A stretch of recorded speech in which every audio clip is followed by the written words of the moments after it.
911 operators of Reddit, what's the strangest, serious emergency you've heard? I answered the phone and gave my usual 911. Do you need police, fire, or ambulance? And the person on the other end just started screaming, bees. Bees. I assumed that the bees were neither mugging him nor on fire, so I put it through to ambulance because what the frick even. I assumed that the bees were neither mugging him nor on fire, so I put it through to ambulance because what the frick even. And now there is coffee all over my desk and my supervisor is looking at me weirdly. Take your upvote. Had a dude who called in on Thanksgiving because my wife is chasing me around the house with a knife because I called her bird dry. Also had a guy shoot somebody while on the phone with me. Also had a guy get arrested while on the phone with me. I don't miss those days. The emergency itself wasn't particularly strange, vaginal bleeding during pregnancy, nor was the call mine, but in training I listened to a call that contained the following exchange. So she's bleeding now? Yep. Where is she bleeding from? From her bottom part. Which bottom part, sir? I need you to be specific. Her rectum. Front part. Wait, what? So is she bleeding from her rectum or from the front? God dang it, she's bleeding from her pee hole. I think it's impossible to read that last line without a heavy southern accent. 911, what's your emergency? There's a pig in the road. A big one. So where are you? At the stoplight. It's the biggest dang pig I have ever seen. Get someone here now. One stoplight town. The bar is near the intersection. How big is the pig? About the size of a Volkswagen? How much have you had to drink? I'm not freaking drunk. It's a giant pig the size of a small car. What is wrong with you people? Officers show up to find a full-grown hippo that had escaped from the local wild animal park. Big, frickin' pig eater. This was at 2:30 AM when the bar's close. Lots of calls from elderly people hallucinating because of a UT. One woman had been following CPR instructions and when the crew arrived, she was doing very gentle chest compressions on her slightly confused, but very much alive, cat. We had a lady who would call all the time about people in her yard or on her house, usually doing nasty things. Always a false alarm. This lady had been calling since way before I got my job, and even now after I've switched agencies, she's probably still calling. She's mental, but not a danger to herself or others, so no real need to commit her involuntarily. Well, one day we get a call from her about a man at her house, causing the troubles for her. My supervisor, who had answered the call, finally got fed up and asked to speak to the man. To everyone's surprise, the woman handed the phone over to the man, and there was someone there. It was her brother. He was there trying to get her committed. We ended up, I believe, asking him to leave the property, because he couldn't have her committed against her will at that time. Just goes to show you that crazy doesn't always mean wrong. A family member was working in an emergency room and said the following case came in about a month ago. A guy got high on PCP, suddenly thinks I'm a bit hungry and would like to have some eggs, proceeds to cut out one of his testicles and fry it in a frying pan. His girlfriend walks in while he's doing that and goes what the heck, at which point he's like, oh, whoops, sorry, and tries to put his fried testicle back in his scrotum. Then he was in the hospital. I don't know the result, but I can guess. This made my balls shrivel up into my body and I'm a female. Jesus. I've got one for ya. The obligatory not 911, but it'll tie together. So, I worked for an alarm monitoring company. I get an inbound call in the middle of the night from somewhere in Philadelphia. Guy on the line sounds real out of it, drunk maybe? My first thought was it was someone calling in to cancel a false alarm. Messed up voice was them waking from sleep, not uncommon. Some alarms, hell, start going off in my head. The guy isn't making a whole lot of sense, and it's really hard to get basic information out of him. Eventually I pieced together that he's a gas station worker, and he's been shot. For some reason he dialed the alarm company instead of 911. We weren't even his alarm company. There was probably an old sticker in the shop somewhere, so I've got no info on this guy. Mind you, we don't have any magical reverse phone lookup system, and our systems are locked down such that we can't access a web browser. Genius. I know. Pulled out my phone. Also not allowed. Managed to look up a gas station with the inbound number in Philly, called 911 and got police and medical out there. No idea how it ultimately shook out. Stayed on the line keeping the guy conscious and talking until they got there, then disconnected. My sister is an EMT in a small rural college town. Apparently there have been more than one calls about horses collapsing and hurting their rider handler, broken arms, legs, trapped under horse, etc. When she was new to it, someone just described it as a collapsed horse, and she thought that they were supposed to treat the horse's condition.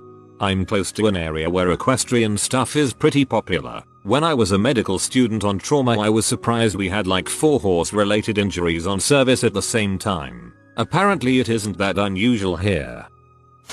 Heard this one the other day, not from the perspective of an operator but close. M's response to a call where a man reported having multiple potatoes stuck up his rectum colon. Not red potatoes, those big brown suckers. The kicker, I was washing my potatoes in the shower when I slipped and fell and all the potatoes went up there. What? I wouldn't even try to say I fell on it. I know nobody would believe me, and I'd look like a bigger idiot. I'd just own it and the dispatchers would probably make just a little less fun of me behind my back.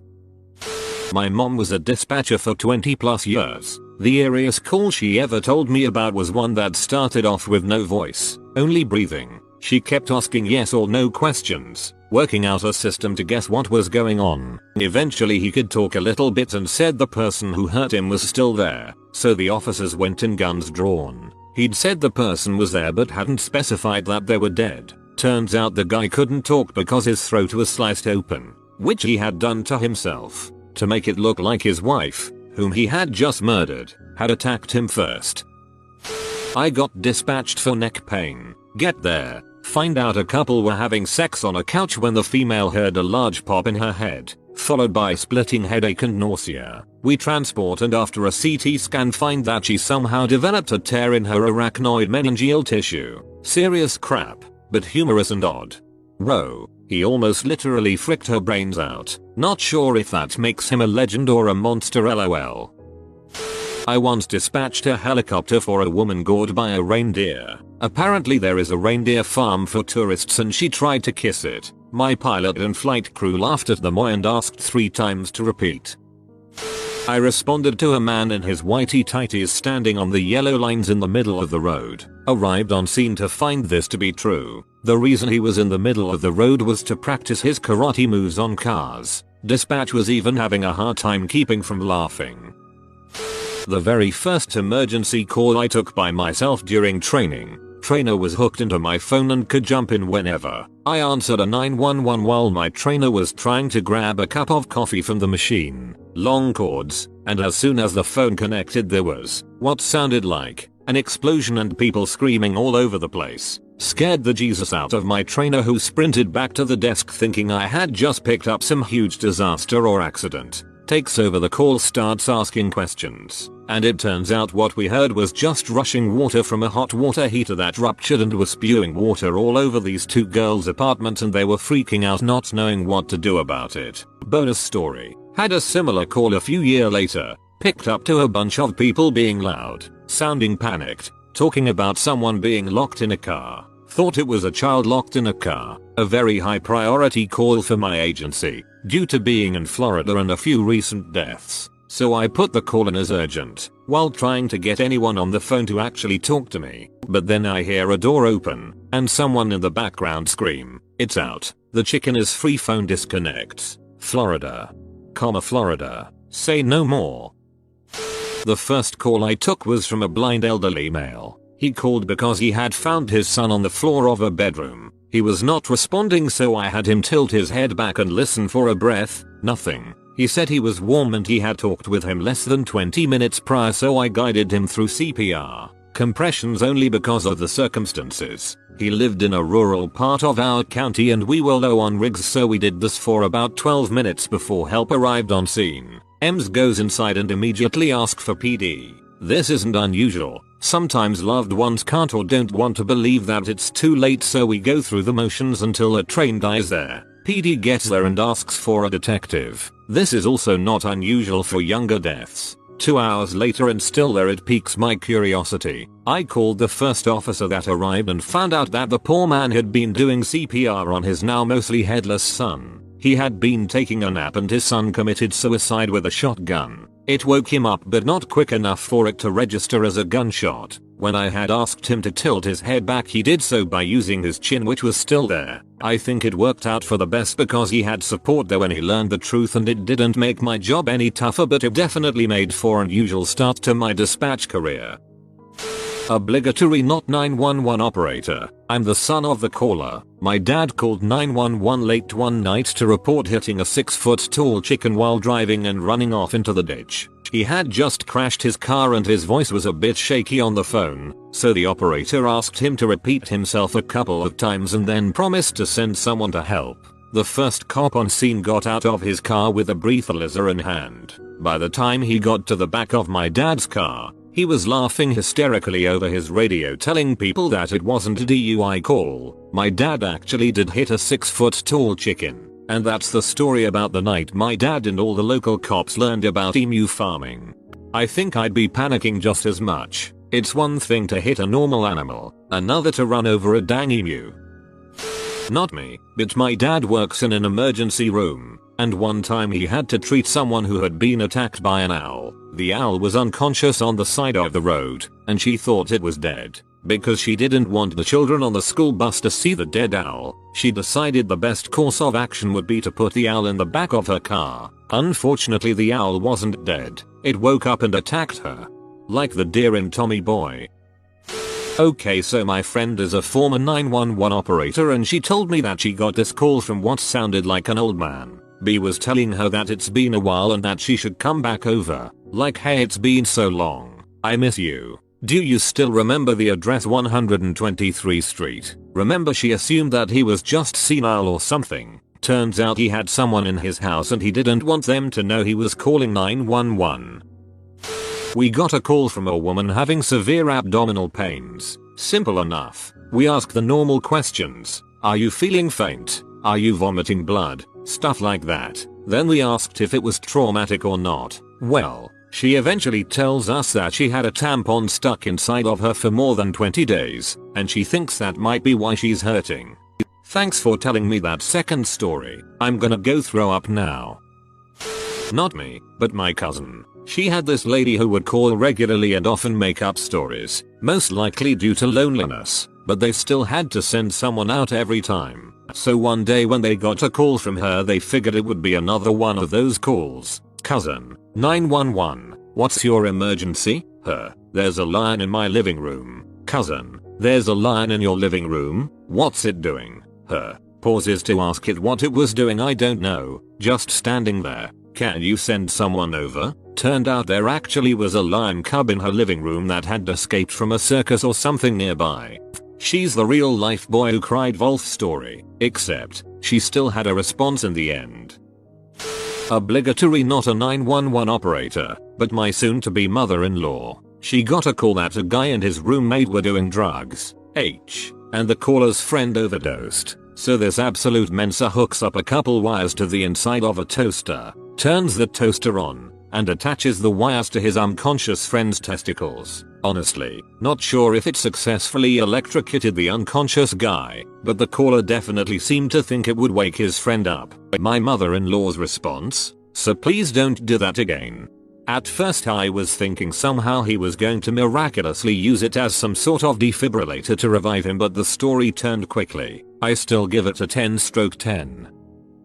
Woman screaming that her drug addict partner had been bitten by her Weimaraner dog. She was going on about how he loved the dog and the dog was lovely normally, but her partner's finger was bleeding. When the crew got there, they reported back to the control room that the man's arm had been degloved from the elbow down. Yikes.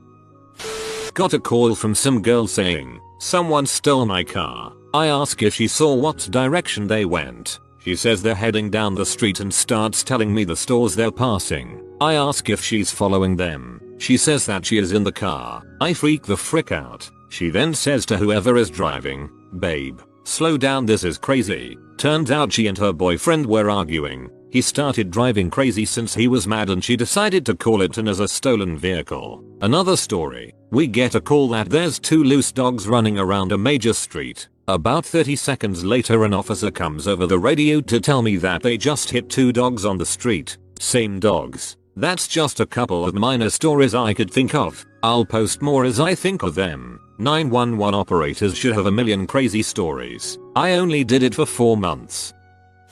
Was a 911 op for 5 years. Had a female call, screaming he's stabbing me. He's stabbing me. She's get away from her husband who's going at her over and over with an ice pick. It becomes evident to me that she's moving around the house in an attempt to get away. I'm telling her, can you barricade yourself? Can you get away from him? Can you get out of the house? She told me that she's trying and that interjects that her husband is blind. Now, I'm really confused. She's not giving me much information. Typical with panicky victims in the heat of a crime, and I'm trying to figure out how she can't get away from a blind person. She gets quiet, and I can hear him saying all kinds of nasty things about her. Cops get there, secure the scene, and they fly her to a trauma center. She lived. Still, we were all standing around after, so confused that this woman couldn't escape a blind man from stabbing her. Have lived with a blind person. They can't move with a confidence that would surprise the heck out of you when they need to, in a highly familiar environment, anyhow. 1. Ultra calm caller. Girlfriend is having a fit. Me. Does she have any weapons? Him. Just the eggs she's throwing at me. Me. What is she wearing? Him. Underwear. 2. Took a call for a hostage situation in a cab once. The driver was talking to me but trying not to make it obvious. Passenger implied a weapon and wanted him to drive to the middle of nowhere so that he could kill him and the lady in the front seat. The driver ended up crashing into another car to cause a distraction. 3. Screaming lady caller. He's throwing the car thing at me. It was a hubcap. 4. He flushed my weed so I poured his beer out and we bowed to throw down. 5. Guy found his pet cat's head sitting upright on the table on his front porch. No body. Called back later. Someone had placed the body in his car. 1. Reminds me of a call I dispatched for where the subject was hitting people with a sub from Subway. One of my proudest moments was updating the units en route that their subject was armed with a sandwich. In the most serious tone possible, of course.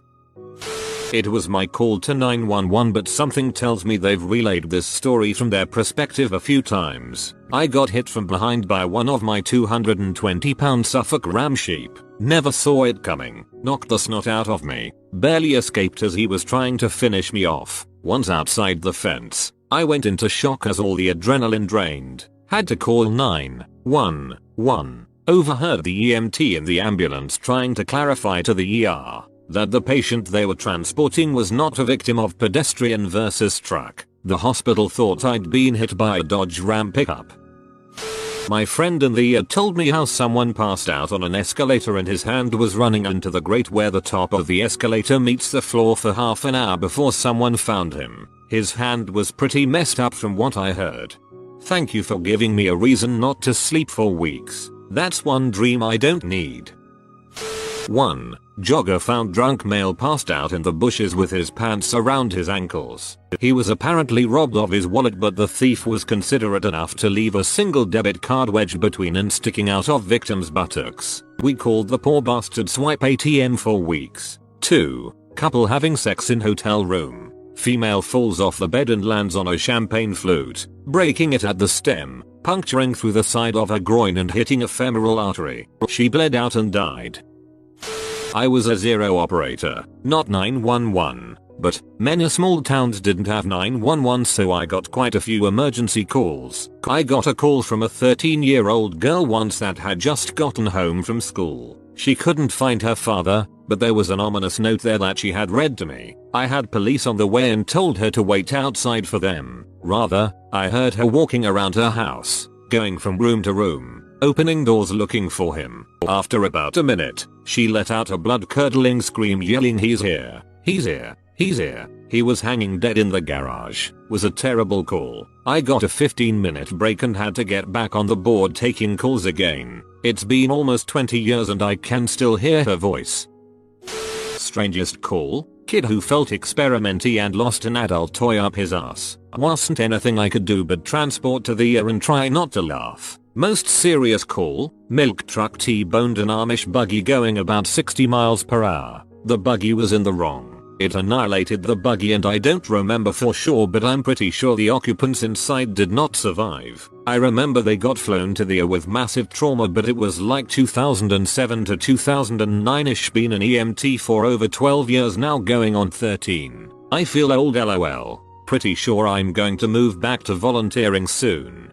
I sometimes drive in Amish country and they always scare the heck out of me.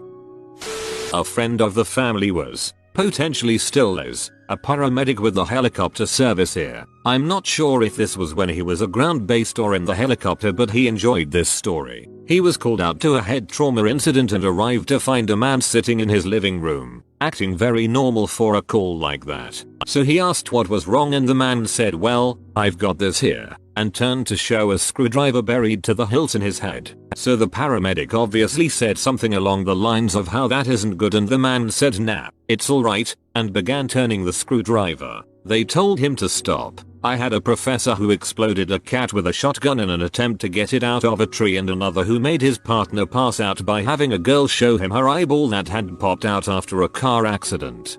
That first story made me cringe. Like, ow. 911 operators of Reddit. What was the most petty call you have ever received? Once got a call about a stolen matchbook from the caller's front porch. Ashtray and cigarettes were left untouched. Caller was so worked up and concerned about a prowler that I sent an officer over. Matches were located in the garden, where they had fallen over the railing. Caller immediately demanded the officer leave the property. No police were called in this case, but a relative of mine was 100% convinced the hotel maid had stolen a purse-sized pack of tissues from her, the good 4-ply kind. Tissues were later found under a towel. I don't know what it is about some people that their mind goes immediately to theft. Obligatory, not a dispatcher, but my hometown received national attention when a woman rang 999 because her snowman had been stolen from her garden. An actual snowman, not a ceramic garden decoration, a facsimile of a man made out of fallen snow. The words "someone's nicked my snowman" haunt me. I like to imagine this happened towards the end of winter, and the rest of the call was her frantically realizing that someone had stolen all the snow off the ground too. 911 operator here. Honestly, 90% of what we deal with is petty. Things that I would never think to call 911 for. People are calling. My brother threw a tube sock at me. My neighbor is mowing his lawn. He's doing it to annoy me. It's 11 AM on a Saturday morning. My son brought his girlfriend over. I don't like her. Can you remove her from the house, mom? Is she being threatening or violent in any way? No. I just don't like her. Those are some of the more memorable from the past week or so. Honestly, if it's something you're interested in, see if your local 911 dispatch center will allow you to sit with a dispatcher. It'll be enlightening to what we really have to deal with. Couple things. The son and girlfriend situation. Son is a legal tenant resident and invited the girlfriend over. This complicates the whole trespassing thing. Owner of the property is usually irrelevant. In all three situations, a good dispatcher will still put in a call for liability reasons. If any of those escalate, I need to show that I did everything I could. If the field decides they don't want to go, that's up to them, but a call for service should be put in for all of those regardless of how ridiculous it is. A thrown tube sock could still be considered assault. A lot of people seemed interested in sitting with a dispatcher in a 911 center. Many centers will allow this, some won't. If it's something you're interested, call your local police department and just ask. You can say you're interested in what goes on and would like to sit with a dispatcher. Different departments have different procedures for this. Likely they'll get you in touch with someone who will take your information and find out what days times work best. A simple background check will usually be performed, mainly to see if you have any active warrants or anything else that might be of concern. Once that's done, they'll tell you when you can come in, tell you where to go and what to do when you get there. Most dispatchers enjoy having the public sit with them because it doesn't happen too often and they like showing people what the job is really like. For the son and girlfriend thing, the parent should be doing, parenting, not making the police do it. Kick them out if you don't like them. Not dispatch, but EMT. Worst call in this regard we ever had. My partner and I show up in the morning to find out we have a trainee on our shift. First ride out during his EMT school. Cool, nice kid. About 2 hours later, we get paged out for prostate problems. No further information. Alright. Fun. We show up at an assisted care facility, not full nursing home. Think more apartments that have a nurse on staff. Make contact with patient. I send the student to do vitals while I start questioning him. Is he having pain? Discomfort? More urine output? Less urine output? Funny feelings on urination? Discharges? Anything? All negative. Finally I tell him I need some help. Why does he think he is having prostate problems? Well, it's Saturday morning, and he just watched a medical show that mentioned it's important that men his age get their prostate checked once a year, and it had been about 15 months since he had a prostate exam, and he called his primary care physician and couldn't get an appointment until Monday morning. In over 5 years of EMS, this is one of like 3 patients I ever tried to talk out of going to the hospital, but he wanted transport. So we did. We radio the hospital ahead when bringing in a patient. This is the only time I ever said, in front of the patient, I'm sorry for what I am about to tell you. We get to the hospital, and as we are moving the patient into a bed, this older male nurse storms into the room and starts laying into me. Why? He thought I was joking when I called in the report. When I assured him that it was legit, he turned to the patient. I can't remember his exact words, but it was something like this. You actually called a motherfricking ambulance to bring your sorry butt into the emergency room for a fricking prostate exam that you couldn't wait 2 days for? The patient looked stunned, but nodded. The nurse turned to the tech that had entered the room.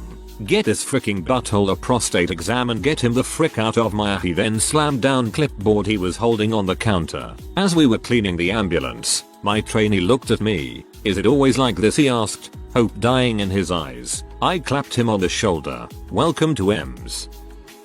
County 911. Where's your emergency? My neighbor is mowing his yard in pajamas, and I don't think that's very necessary. Excuse me? Mom, is he threatening you or harming you? No, but he's nearly nude mowing his yard. Can you get a cop here to tell him to put clothes on? How about I'll let an officer give you a call about it, Mom? Sure, that'll be fine. I'm tired of seeing old shirtless men mowing their yards early morning. My number is blah blah blah. Okay, I'll give this to the officer directly. Hangs up. Me on the radio. County 911 to North County. 939 go ahead. Have some telephone traffic regarding a shirtless old man mowing his yard. Subject requesting you to give her a call. Sensible laugh over radio, sure thing. I am ready to copy. Give him her number. 5 minutes later. 939 to County 911. Go ahead. It's gonna be a civil matter. She told me she's going to start mowing her yard naked. I'll be 10-8. Me. In tears of laughter. 10-4-14-32. Our CAD is being updated and this happened when I couldn't send texts over the CAD software itself. Otherwise I would have just thrown the comment in the narrative and he could have read it. Fun times. That's amazing, lol. Not a 911 operator, but I do mapping for 911. An operator had a call once from someone that was extremely concerned that emergency services wouldn't be able to find his house if he ever needed them. Not a reason to call the emergency number, but still a valid concern. The call gets kicked over to me and I'm on the phone with him going through a checklist to verify the location of his address. I ask him a few times what prompted his concerns about emergency services not being able to find his house and he just mumbles something like, I just know they won't. I eventually get things worked out. His address is in our system and in the correct location, and I assure him that we will be able to find his house. There's a few seconds of silence on his end, then he says, well, if the police know where I live and can get here, why the frick couldn't Pizza Hut find my house last night? He hung up before I could respond. That's actually surprisingly rational. I remember hearing an audio recording on TV when David Cameron was still Prime Minister of the UK. Some old woman actually phoned 999 to ask the police operator to tell David Cameron he was doing a great job. The understandably irritated operator told the woman that the line was for emergency use only, to which the old woman responded by asking the operator if she could get her a contact number for the Prime Minister. The British ones wind me up rather than make me laugh, cause I can imagine the thick sod that'd probably call. That would be the one that got me fired. Actually they let me resign, but it's essentially the same thing in this case. A woman called in a man walking down the street in her neighborhood, not being loud or suspicious or disruptive in any way, just walking along the sidewalk. Mom, what exactly is the problem then if he's just walking down the street? Well, he just shouldn't be walking here. They have no business in our neighborhood. So she called the police on 911 and not the non-emergency line, because a black man was minding his own business walking down the street. She just kept saying he shouldn't be walking here, and eventually I snapped back with, would you feel better if he was running? It's one of those moments where you immediately think, dang, now I have to find a new job. I work at an A&E. We received a patient who arrived by ambulance because of a bite on his foot, which he suspected might come from a venomous spider, scorpion, etc. We live in a country where there are no venomous spiders or scorpions. Upon arrival, he realized that he'd have to wait for a doctor to attend to him, as he wasn't exactly prioritized in triage. So he left. Whoa, such emergency. Obligatory not a 911 operator. I'm a doctor and I once had to see someone in A&E who called an ambulance because he had a paper cut. 911 emergency. Yes, I can't through to my favorite restaurant to make dinner reservations. Call them and tell them we need seating for 8. Mom, that's not something we do. Then what good are you? LPT. 911 is for dinner reservations. Friend who is dispatched for 911 had a call about someone's pain and possible appendix bursting. The EMS, police, fire truck and everyone came. The person who called apparently stood up and let out a huge fart, at which point their pain stopped. After 10 minutes of vitals, questions etc., all emergency vehicles left and person refused to go to hospital. This made me laugh. Although I did just take my kid recently to urgent care because I was convinced he had appendicitis. Ended up he was constipated. Apparently constipation and gas can be incredibly painful. Obligatory not a 911 operator, but I called the police on my brother when I was 8 because he kept hitting me. Hung up when it rang the first time. BC we both panicked. Neither of us realized cops can't trace where a call came from until a cop showed up at our house and asked to search our house to make sure we weren't in any danger. He asked why we called and my brother was like, she was trying to call her friend and the number is really close. Apparently that's common enough that I learned in school that if you dial 911 on accident, you should stay on the line and explain that instead of just hanging up. A teacher of mine was a former paramedic. She said she got called out to an apartment for a medical emergency. Shortness of breath. Turns out the guy wanted help blowing up an air mattress. She said it was 2 AM and she was too tired to be angry, so she blew up his air mattress while her partner made a coffee run. To be fair, he was short of breath, just not in a way anyone could predict. I'm not a 911 operator, but I have a story that fits here. Several years ago, shortly after I had moved into my current house, my neighbor at the time would get mad at me for letting my dog crap in his yard. Now, my dog only goes out in the front yard when I'm with him, and I keep him contained in my yard. Sometimes he sneaks a squat when I'm tending the garden, but I usually catch him in the act and use a leaf or something to toss the turd back into my yard.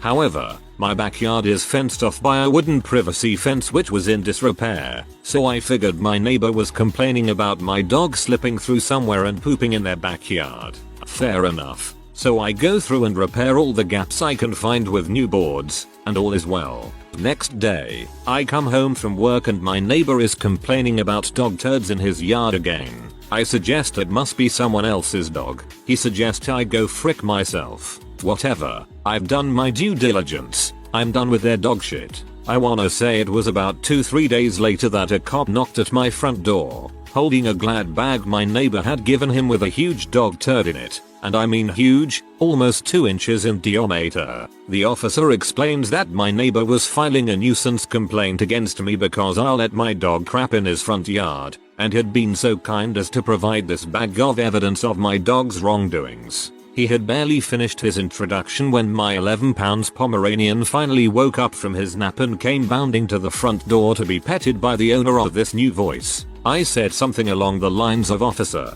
if my dog left that, I don't think he would be able to walk right now." He laughed, petted my dog, and wished me a good day. Meanwhile, my neighbor's bull mastiff is raising heck in their backyard. TLDR. Neighbor blamed their dog's poos on my dog, despite that the offending turds were roughly the same size and weight as my dog. Almost all of them, honestly. The worst are the people who won't parent their freaking kids. The worst was probably when some C called because his kid wouldn't go to his room. There was also this guy who called regularly because of kids playing on four-wheelers. They were in a rural area with adult supervision, all the proper safety equipment, nowhere near the guy's house, and were breaking literally no laws. He called all the time even after being advised to stop. Honestly, I hate that he was never fined or executed for it. Let's see. We also get a lot of suspicious person calls. It's always just a bunch of kids hanging out. The 2 black people in our area, or the 2 Sikhs, though the callers would say Muslims. Honestly, people are stupid. The job would have been infinitely easier if we could tell people that their call is freaking retarded and if they would actually be punished for it. Execution might be a bit extreme. Not exactly 911 as this was in Australia, so it was 000. However, I spoke to some ambulance officers once and asked a similar question. Their response was, "Well, we once attended someone's house who called us because they had a nightmare." Had a good chuckle at that one. Something like this happened yesterday in the Netherlands. Someone called 112 because his kitchen was on fire. Turned out it was just a bad dream. Not a 911 operator, but rather a firefighter listening to police band. Heard a conversation between dispatch, D, and an officer, O, D. Unit 1, be advised that we have a report of a girl riding a bike barefoot down the road at 100 miles per hour. O, please confirm, did you say 100 miles per hour? D, yes, caller is afraid she is going to get her toe caught in the spokes. O, I'd be more afraid of her legs falling off at that speed, but will try to make contact. D, trying not to laugh will mark you en route. I want to see this. I wasn't a 911 operator, but I was a receptionist for a law firm once. We once had a lady call and wanted legal advice on suing her paramedics. We asked what happened and she explained they broke her ribs as they resuscitated her. We tried to explain that it is common to break ribs while performing CPR. She did not care. In lieu of payment, the court rules that the plaintiff's heart will be stopped. Got a call once from a man about a noise complaint. Pretty standard stuff at first, but then a priority call came out and the unit on the way to the noise complaint was pulled off to respond to the burglary in progress, i.e. Badger is still there. About 10 minutes later, we get a call from the same guy ranting and raving about why we aren't there yet. I tell him it's because a higher priority event has occurred that needed multiple deputies to respond. He says he doesn't give a crap and that his call should be responded to first because he called first. He then proceeds to call back every 5 minutes for the next 30 minutes or so until our watch commander that night keys up on the channel to say she'll be en route to the noise complaint. About 5 minutes after she arrives on scene, she keys up again with one in custody for abuse of 911. Released with a notice to appear. No jail ride. Some people. By that I mean most people. Also, I like parentheses.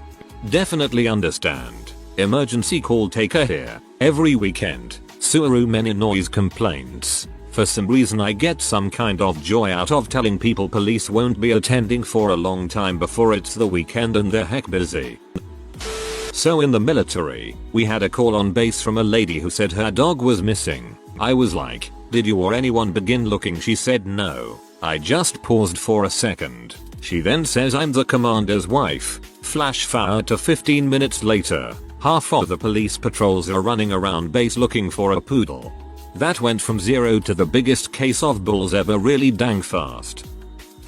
Got a 911 call from a person because their fire extinguisher hadn't been checked that month. Wasn't too happy about that one.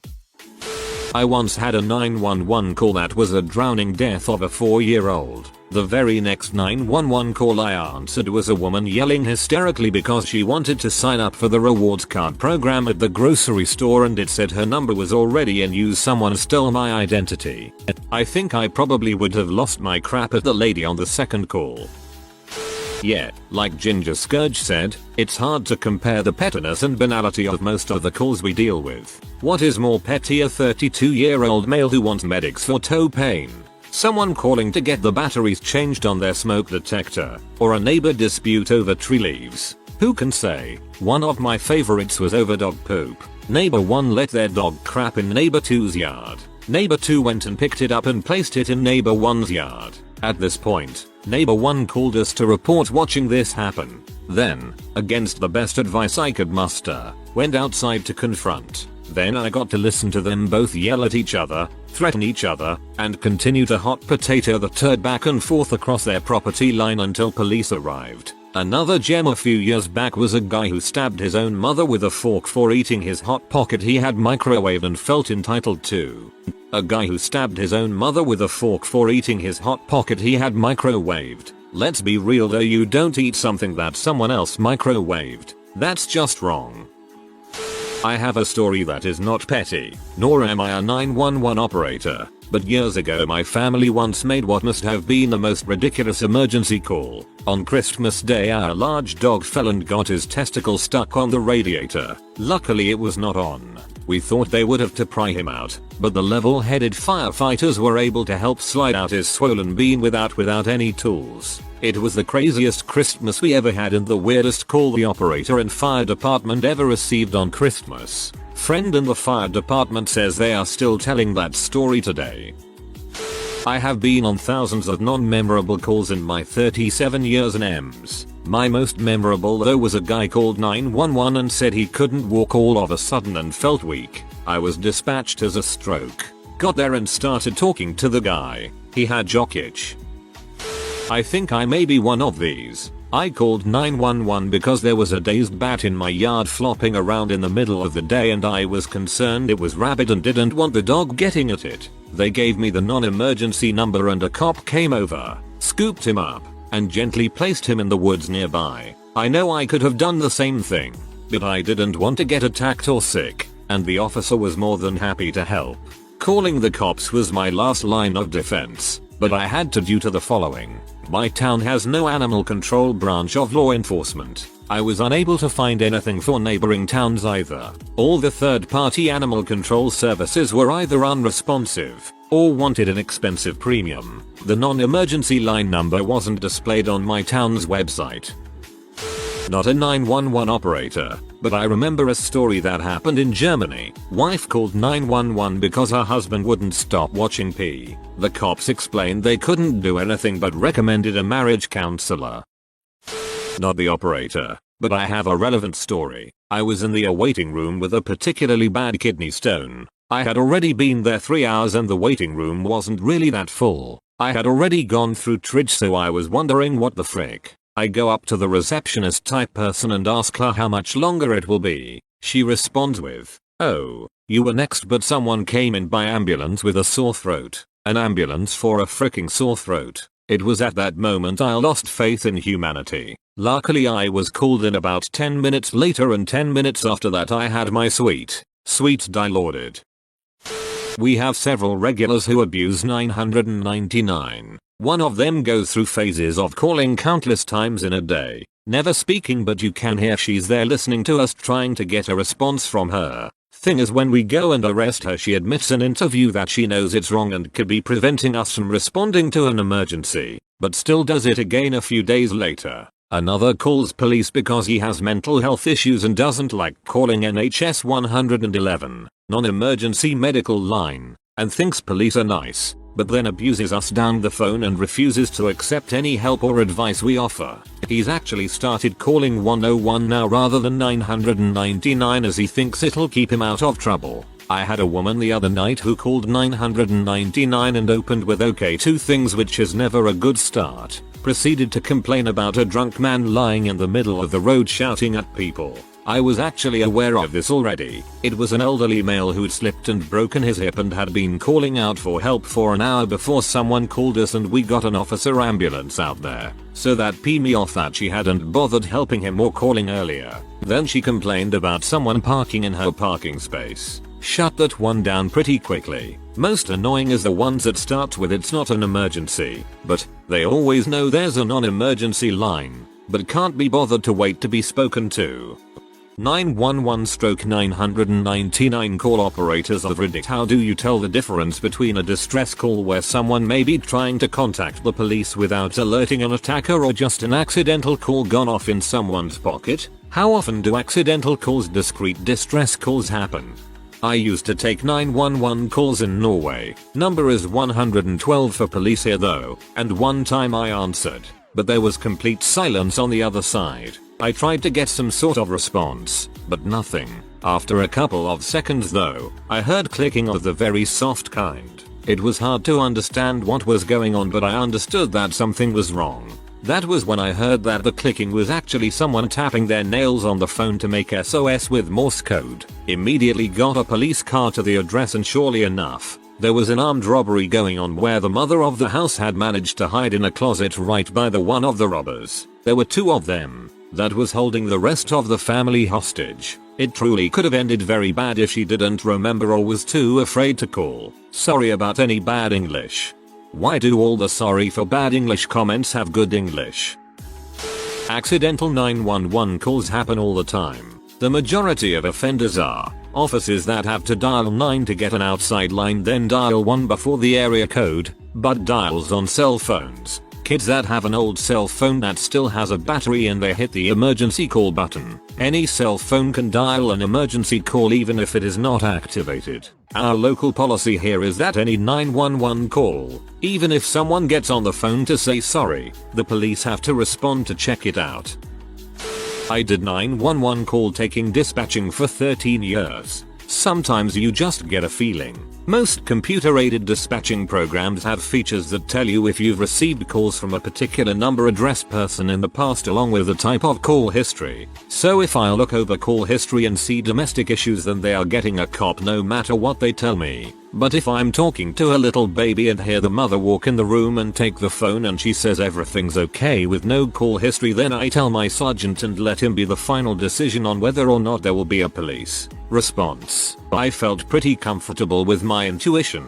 We handled a call one night where my partner thought she heard a little sniffle on the line when she answered. It was just barely audible and then the line was disconnected. Our system gave us a general GPS location, so we got police started. Then we researched the number and got an exact address. As the officer got to the house, he peeked in the front window and saw slight movement over the stairs. He kicked in the door and found the woman hanging. He cut her down and saved her life. She had called 911 so that officers would find her instead of her family. She later told the officer that as soon as she saw him turn on her street, she strung herself up. Had my partner not paid attention or didn't continue searching for an exact address, that woman would probably be dead. That's incredible. I guess that intuition is a big part of the job. Thanks. A friend of mine drunkenly decided it was a good idea to call 911 on my phone while we were at a bar. I quickly hung up, but they called back from a normal phone number. When I answered to apologize, they asked me a lot of yes or no questions, assuming it was to protect me if someone were telling me what to say, i.e. are you safe? Could you tell us if you were in any danger? But they didn't show up once I confirmed that I was okay. I've also dialed 911 by accident. Once from a hotel that required dialing 9 before the number. That time I spoke to them, told them I was okay, but they showed up at our hotel room 10 minutes later to check everything out. I used to be a 911 operator dispatcher. That is what we had to do. Ask them if they are able to tell us if they were in danger. We also still had to send an officer to them anyway. It seems a bit overkill, but better safe than sorry. Not the same, but I do phone systems. We were doing a large install for a multi-building campus. Their old system was such an old pose that 911 either didn't work in some buildings or was run out of a different building, so the address was wrong, etc. I took a significant amount of time setting everything up properly and working with the local PDMs to make sure that if any of the local fire EMS police /911 were called, they got the correct caller ID along with the exact right building. You might ask, how do you test this? Well, in this case, because this was my project, I spent overtime 2 days, 8 going to at least half of the phones in the building dialing 911. Due to what these buildings did, the 50% phones and testing every building was of high importance. Hello 911. This is from calling to test. Can you please give me the location which this call resolves to? As you might imagine, that line lasted all of 3 calls. After that it was, me, yo, 911, same, or, address, me, thanks, click, all day, 2 days straight, 40 plus buildings, hundreds of phones, not one mistake. Client said, and did you test the fire dep? No, and I'm not going to. I'm confident it works. After 2 days of testing I called back, thanked them profusely for putting up with me and sent 2 pizzas over to them. I was a 911 operator for 2 years in a very small town and I dealt with both of these situations. More often than not it was children who would call over and over thinking that it was hilarious to hang up in our ears. That is until we sent the cops to their house and would be able to hear the children get spankings. Then one incident happened where a girl called and put the phone in her pocket and I could hear her crying as her boyfriend beat her and threatened to shoot her, and I had to get officers to the scene without the boyfriend knowing. The girl got out of the room with him long enough to unlock the bedroom window for the officers to enter through. Very scary but very rewarding when the girl was able to thank me face to face. Whoa, it must get annoying getting kids and idiots who don't know how to lock their phones. But things like this I suppose make up for it. I was jumping on a trampoline with my older son once and he was bouncing me and I was screaming because I couldn't get up. Turns out I accidentally dialed 911 from my pocket. The police showed up and asked if there was a girl screaming at this address. I had to explain, rather embarrassed, that it was me. I'm a 28-year-old man. Let that sink in. It is very difficult to tell when this is genuine, and it is something I worried about as a 999 call handler. I got a call once from a woman who had collapsed in a church. She was talking normally 1 minute and the next I could hear her whispering the words help help, then she would go back to answering my questions normally and again whisper down the phone help me, help me. We are trained to ask them to tap the phone if in danger, but English wasn't her first language. The phone cut out and we advised a crew who went out. Turns out she was talking to a friend and needed her to help translate the call. However, there was another case here where a woman did exactly this. It was a pocket dial and all you could hear was a man asking about a woman and directions or something similar. Anyway, the call handler ended the call and it turns out she had been kidnapped and murdered eventually. It was horrible and it was something I honestly feared missing.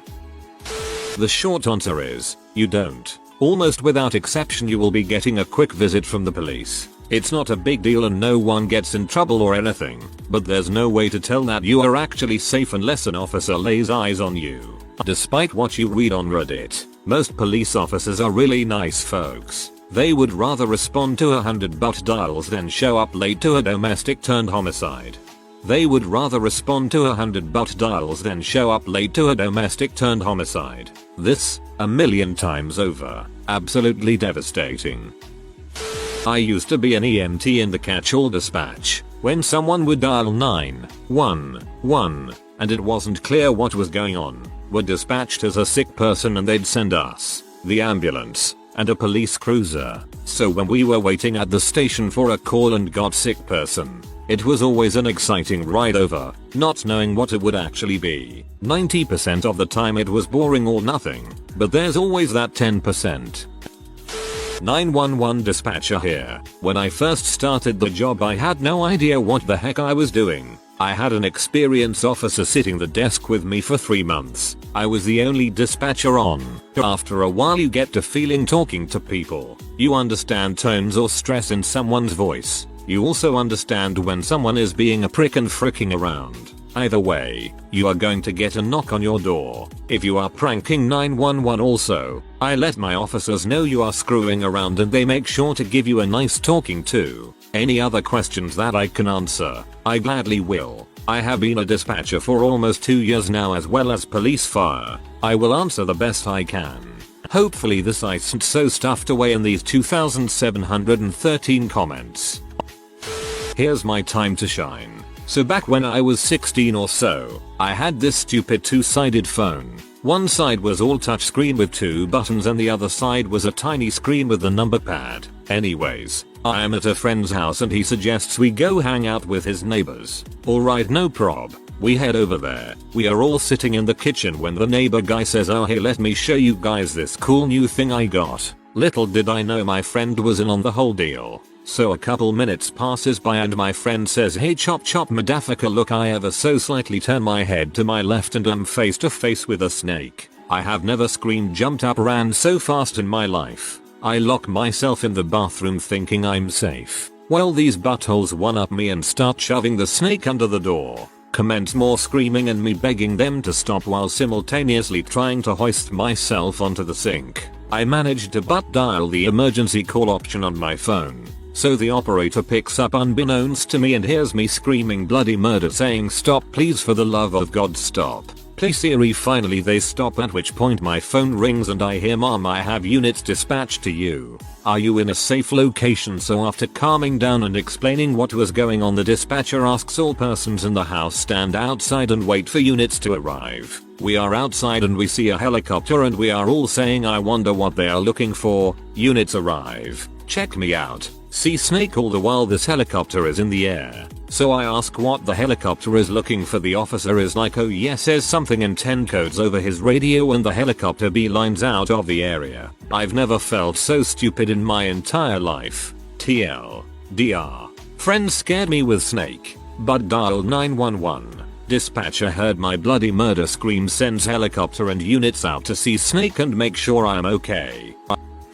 I was on the road with my local PD as a crash investigator, so I was on the same radio channels because I was often the first only person besides rescue, if needed, to show up to a crash. We had hang-ups get called out, but they would always include a number, so the first thing they would do is call it back from the 911 station. If that didn't get an answer, they would put out a call with a specific signal code, like a 10 code, that was just a call and hang up with no dialogue. If it seemed like a pocket call or the phone was hidden but they could make out background sounds, they would describe them to the officer. There's a fight or someone crying or something loud in the background. The call center has call history built into the call receiving system. So let's say this happened 4 times in the last 10 minutes. That would be relayed to the responding officer. If it happened 10 times in the last year, that would too, because it's probably a messed up alarm system or something. So, it's case by case. Ex-dispatcher here. This type of call was common. We simply could not tell if the person is in distress and acting, or if nothing is really happening like they are claiming, so we would always send out deputies. It's very common to send deputies out in one of these situations only to be called out to the same location later in the night for an incident as it escalated after they left. From my perspective, as long as I could hear something on the other end, I would listen and take notes for what is going on as possible. If I couldn't hear anything on the other end, I would stay with the call as long as possible. I also had situations where the person called and pretended to be talking to their sister or something else. I'd have to ask all of my questions with yes or no answers. Are you in danger? Can you get away to somewhere safe? Does the other person have a weapon? Do they have a stick or bat? Do they have a knife? Do they have a gun? Is the person a male? Is the person a female? Are you related to this person? You get the idea. It was like a mini mystery, piecing together what happened until the deputies arrived. Then you'd hear a deputy's voice in the background. Usually they didn't even say goodbye, much less thank you. When people are petrified, they forget their manners. I'm sure they appreciated it. Don't take it personally. I currently work as an emergency call handler in the UK. During a standard shift we end up with a number of silent calls, or calls that have dropped before the operator has passed them to us. When calling 999 in the UK, you firstly go through to a BT operator where they will ask you what service you want. They will then pass you to us, police. If you request more than one service that includes the police, then you will always be put through to us first. We can then call either fire or ambulance. When you have a silent call, you will always try to call them back. While this is happening, you tag the intel team to start completing checks on the number, such as whether they have called before and possibly gave an address. If you call from a landline, then the operator will know your address. If you call from a mobile, we will be given approximate location details. Red flags would be previous calls linked to domestic violence, intel objects relating to child neglect or issues in the home. If we have an exact address, such as when people call from a landline, we will always attend. If it's a mobile with no previous calls or intel, then we will call 3 times and then close pending further calls. If anyone has any other questions relating to the job, fire away. Tip for American tourists visiting Stuttgart: if you dial 911, there you end up at Porsche headquarters, not the police. Police is 110 in Germany. Not sure about everywhere, but where I grew up, any ambiguous 911 call, including silence on the other end, involved sending a police car, an ambulance, and a fire truck just in case, even if they are 99% sure it's a prank or accident. Hopefully this is similar everywhere, though probably less practical in large cities. It may have been SOP to have police, an emergency medical service, and a fire department involved in every 911 back in the day, but now it's just send a police car and check out if there is a real emergency. It would cost too much money to send out all 3 services on every 911 calls.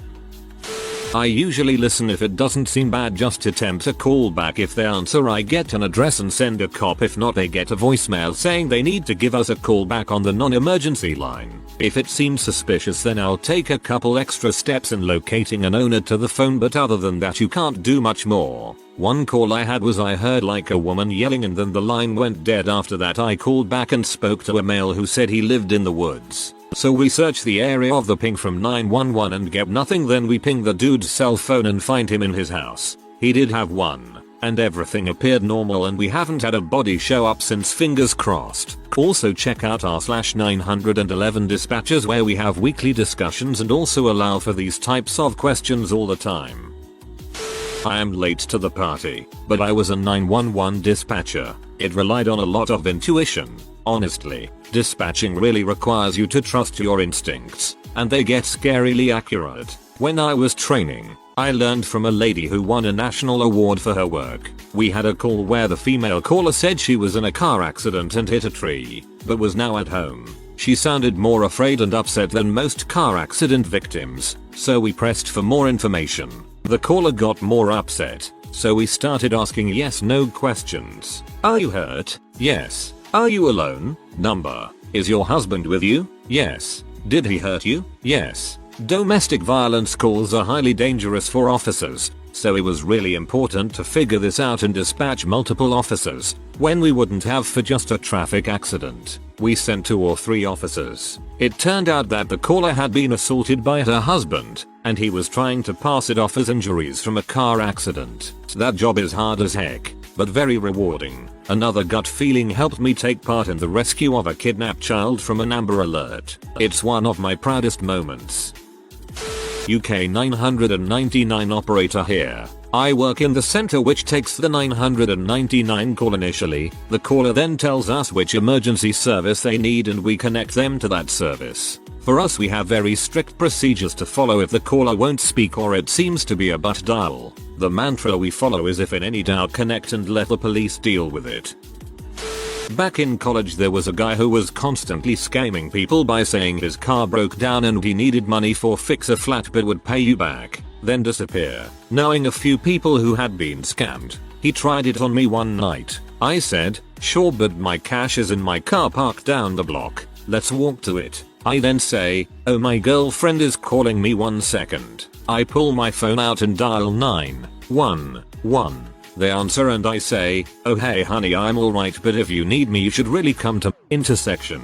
The dispatcher kept asking if this was an emergency, and again I'd say, yeah, you should really come here if you need me. This went on for about 5 minutes until I eventually said, how have you not picked up on this by now? The 911 dispatcher then hung up on me and the dude ran away. Not only was I shocked she couldn't get the hint, but that she would hang up on a person.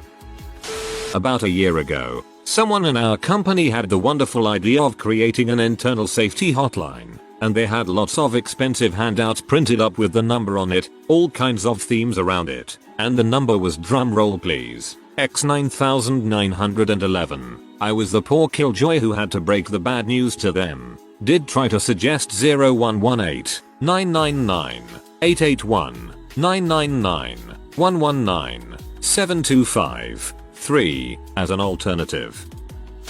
911 dispatcher here. As a general protocol, we ask callers who do not respond after the call is answered to tap twice on the phone if they're in distress. In most cases, whether they do or not, we send an officer their way just to be safe. Accidental calls happen all the time, 8-10 times a day on an average day. Discreet distress calls are not so common, maybe one a week, and 90% of the time it's a domestic violence call where the victim doesn't want his/her attacker to know they've called 911. This will probably get buried, but a great story about my wife, then girlfriend, comes home with me from college for first Thanksgiving with my family. When we get to my parents' house, my parents make sure she gets to a phone to call her folks and let them know we're here safe. While at college, you had to dial 9 to get an external number, then dial the whole number including the one before the area code. Reflexively she does this and realizes after dialing 91, she didn't need to. Well, apparently, where my parents live, they can monitor for attempted 911 calls. She's still on the phone with her mom when the cop shows up and takes a look around the house and sees my brothers, myself, and my dad tapping the keg for the weekend. We offered him a beer after having a good laugh. Obviously he declined. Also offered him some turkey the following day, Thanksgiving, but he was fortunately off to spend time with his family. My wife is still mortified about calling the cops on my parents. We still laugh about it every Thanksgiving. Hey Dangerous and 2004's wife, you gonna call the cops this year? Good times. About 10 years ago or so, a body was found behind the dumpster of a convenience store. It had been there a few weeks. They checked 911 calls from the outside payphone from around the estimated time of death. A young man had called, said he was getting hassled by some guys. Then his voice changes dramatically, sounds almost like a little boy, and he's saying stuff like, "Oh no, oh my god, why? They never sent any cops," and he was getting stabbed while on the phone. When I heard it played on the news it made me queasy. Just remembering it makes me sad.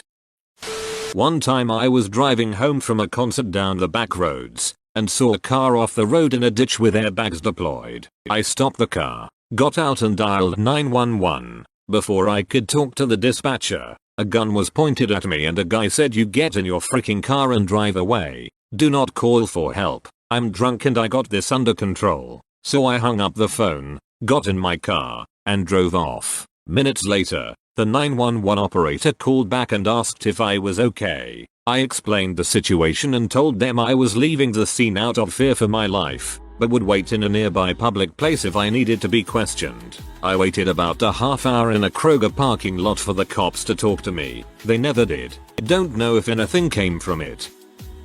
People should know that many communities in the United States are utilizing a database service called Smart 911, which allows you to log onto the site and proactively add information about your household that will pop up on the dispatcher's screen if and when you ever have to make a call to 911. This might include medical stuff, like a person has seizures, number of family members, security codes for the front gate, etc. It's especially helpful with people with just cell phones or VoIP phones so it can give a clear address attached to your phone number. In my community, Snohomish County, Washington, it literally was launched today and seems like a great service.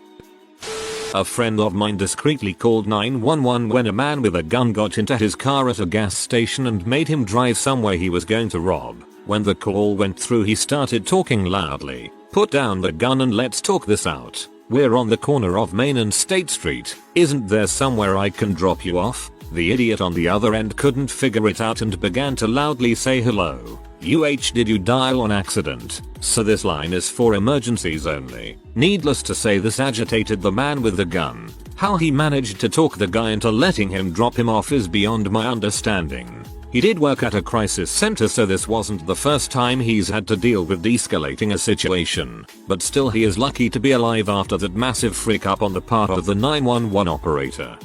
911/999 call operators of Reddit. How do you tell the difference between a distress call where someone may be trying to contact the police without alerting an attacker or just an accidental call gone off in someone's pocket? How often do accidental calls, discrete distress calls happen?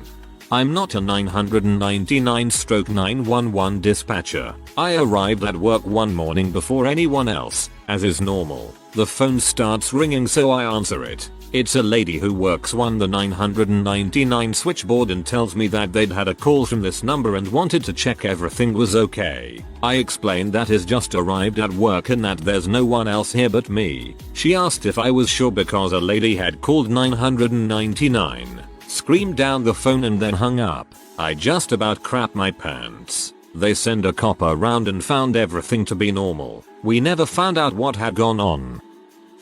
Long time lurker. First time poster, not a call operator, but I had a situation happen with me, so I had been out of work for a while, and been looking but no luck. I was at an AA meeting one Friday night and was outside talking to some friends. Guy walks up and asks if any of us are looking for work. I pop up and start discussing with him what the job would be. Limo driver. Dope, I'm up for it. So we arrange a meeting the next day at 4. Now the next day I start to realize I know nothing about this guy other than that he is supposedly sober. I did meet him at an AA meeting, so I also have a Galaxy S5 as a phone, and playing around with it one day led me to an emergency setting, where if you push the lock home button 3 times it will take a picture with the front and back camera and send a message to your emergency contacts with an approximate GPS location. I had told my sponsee, mom, and roommate about this and about my arrangement for the night and if they get a message to call the cops. Fast forward, I meet up with the guy, everything's fine. Phone's in my back pocket, and I'm driving this late 90s Cadillac Stretch. The car was awesome. When out of nowhere I feel my phone vibrating off the hook. I have the security partition up, so I pull my phone out. About 30 minutes prior my butt must have set the emergency setting off twice, and all my emergency contacts are freaking out in a group text. My heart drops. I immediately start to respond to the text when I get a call from an unknown number. It's the local sheriff. My sponsee had called the cops and reported me as kidnapped. I had to convince them that everything was cool and that I really was safe and not tied up in a basement or Deliverance style. So that's my story, and that's why I don't keep the emergency setting on my phone anymore. Paramedic here. Depending on what the dispatchers hear, they'll also send EMS and fire in addition to the police. EMS won't bill you for above dial, but my fire department will bill the caller $500 for a false alarm. If you don't pay, then they add it onto your, or your landlord's, property taxes. This is why I don't pre-program 911 into my phone or have a phone with an emergency button. My friend once called the cops about a shooting outside her apartment. The operator just told her it was probably a firecracker and hung up without there being any follow-up. But for Katrina, the NOPD did the test. They went around different neighborhoods and discharged blanks, hundreds of them, to see how long it took people to call 911. No one ever called.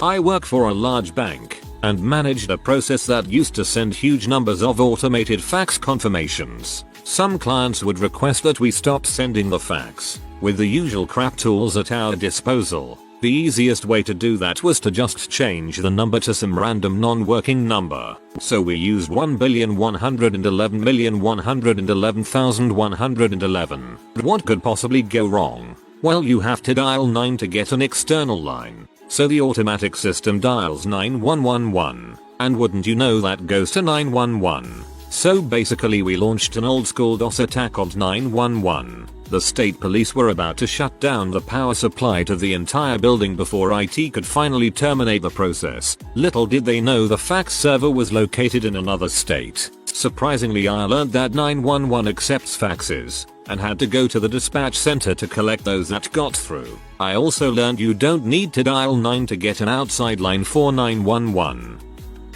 Instinct. You just get this feeling something isn't right. Have dispatched cops or medics just cause of a gut feeling.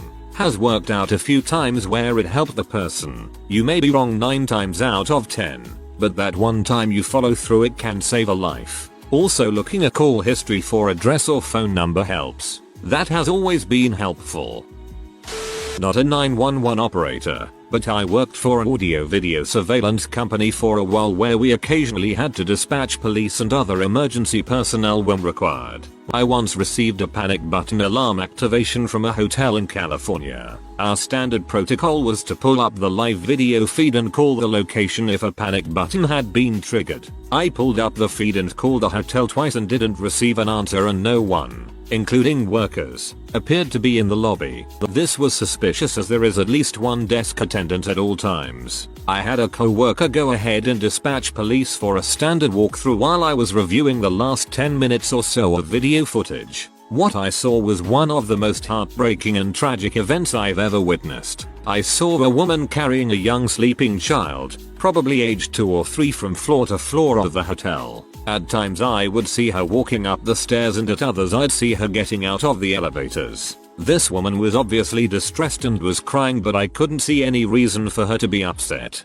The hotel itself was a large square and there was a section in the middle of each side where there were large balcony areas for smoking. The woman eventually took the elevator up to the 6th floor and walked out onto the balcony where she proceeded to throw her sleeping child down into the courtyard area below. She then wrapped one end of an extension cord around her neck and the other onto the balcony railing and then flung herself as hard as she could over the edge. The cord broke and she ended up falling onto a balcony 2 stories down, dead from a broken neck. A couple that had been out on a balcony saw her fall and went inside to tell the desk attendant. The couple ran outside to see what the woman had thrown over the balcony before herself and the desk clerk pressed the panic button so we would dispatch police. In the time it took, about 10 seconds, for us to respond, the couple had found the child and picked it up.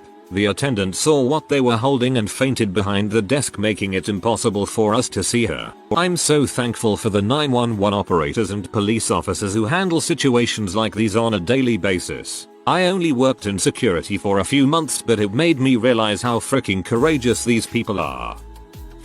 I'm not a 911 call operator, but I just want to commend 911 operators at being as calm as they are when an actual distress call comes to them. Speaking from experience, my parents got into an argument which then escalated to a fight once my dad struck my mom and my mom started to defend herself, and I immediately picked up the phone and called 911 out of terror that my father would potentially badly hurt or even kill my mom.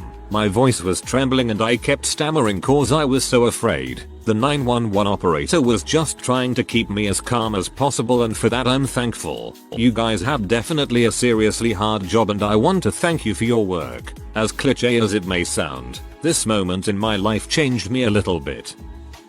I accidentally did the emergency call when my phone was locked. I think I cancelled and they called back. I quickly apologized and told them it was a pocket dial. They seem relieved, not mad or anything. I've done it twice on my phone. They appreciate it much better if you follow through with the initial call, instead of hanging up.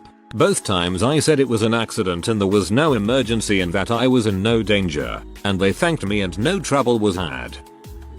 I know I'm way late, but current dispatcher here, working now actually. On a typical day, around 40% minus 60% of the 911 calls you answer tend to be pocket dials, and contrary to what you see on TV, very rarely do people try to discreetly call 911.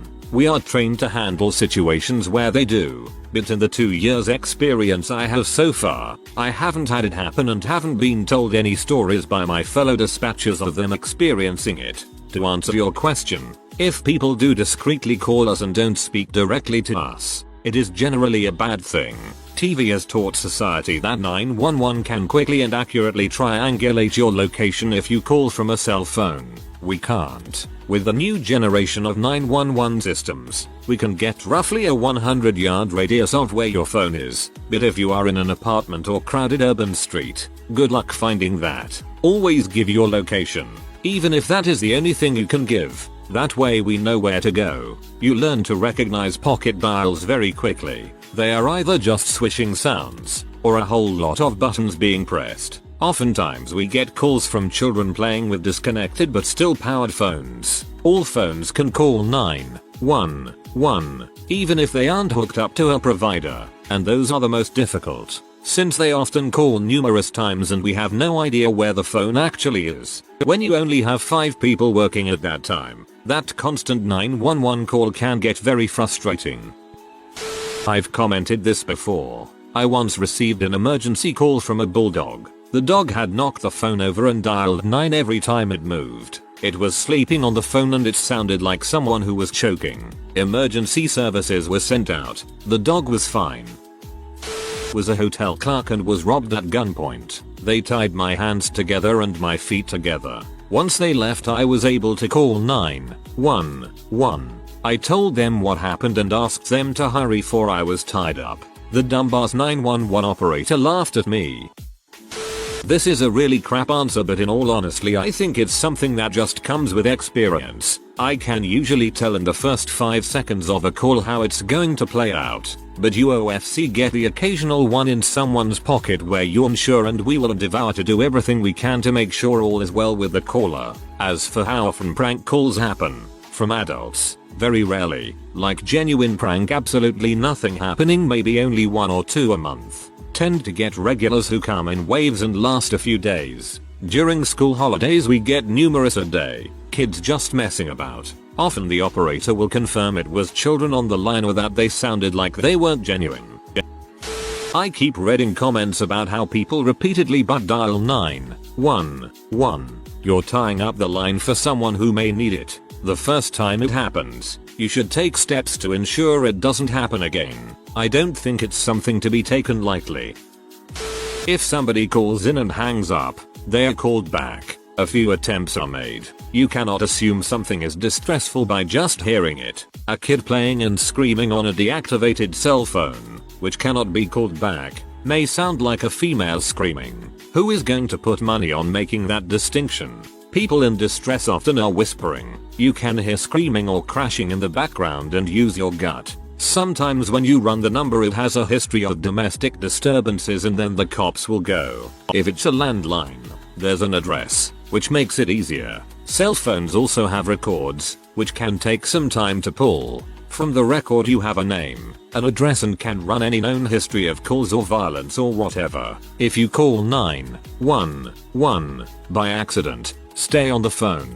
Don't just hang up and screen the calls, because then you're wasting police resources. Stay on the line and clearly say something like, "Yes, I called 911 by mistake. It was in my pocket." That way the operator knows that nobody who was in danger would be so blatant to say that kind of crap. Even still, they will ask follow-up questions like, "Is there any reason why you wouldn't be able to talk right now?" Then again, nothing is absolute. Sometimes a female will call and say, "Oh sorry, wrong number," and you'll hear a male voice. Then you ask who they're with. They say, "Oh nobody, it was an accident," and then you know something's going on if they're not admitting there's somebody else there.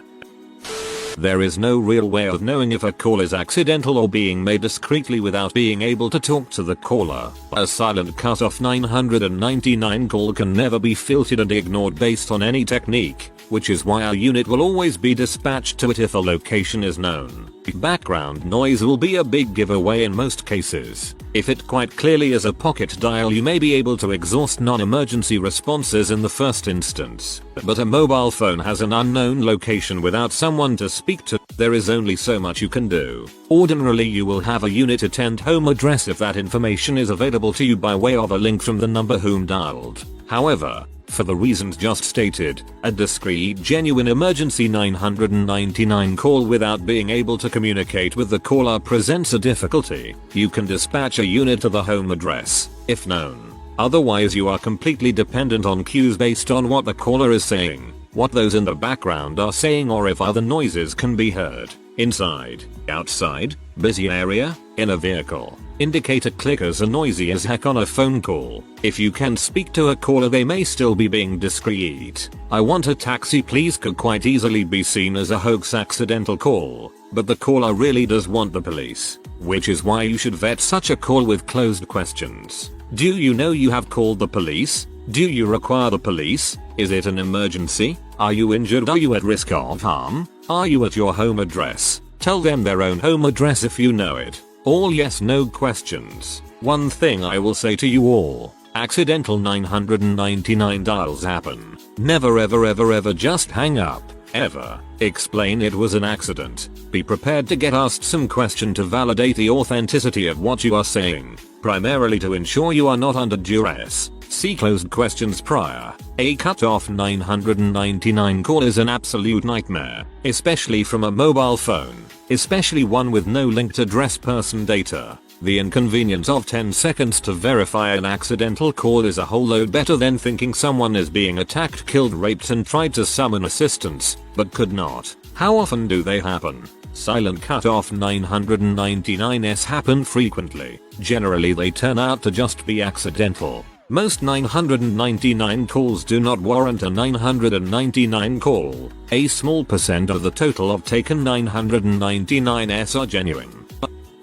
I used to have a cell number that was X91-1XXX. My friend tried to call me one day and he missed the first number on his phone and didn't know it. The unfortunate part is that the guy that answered his mistaken 911 call sounded just like me. My friend thinks it's me screwing with him and so he starts playing along, saying that a bunch of men are trying to get into his house to rape him and a bunch of other messed up crap. Of course the guy on the phone thinks this is strange so he's trying to get more info, but my friend thinks it's still me messing with him and starts in on the guy again. He told me later, when he got out of jail, that he realized his mistake about 5 seconds before the cops kicked in his front door and hauled him off. He also said the worst part of the whole thing wasn't the fines or the jail time, but standing in a courtroom full of people in front of the judge having the phone call played and trying to explain his jokes. This man is a doctor now. We both still have 6 senses of humor though.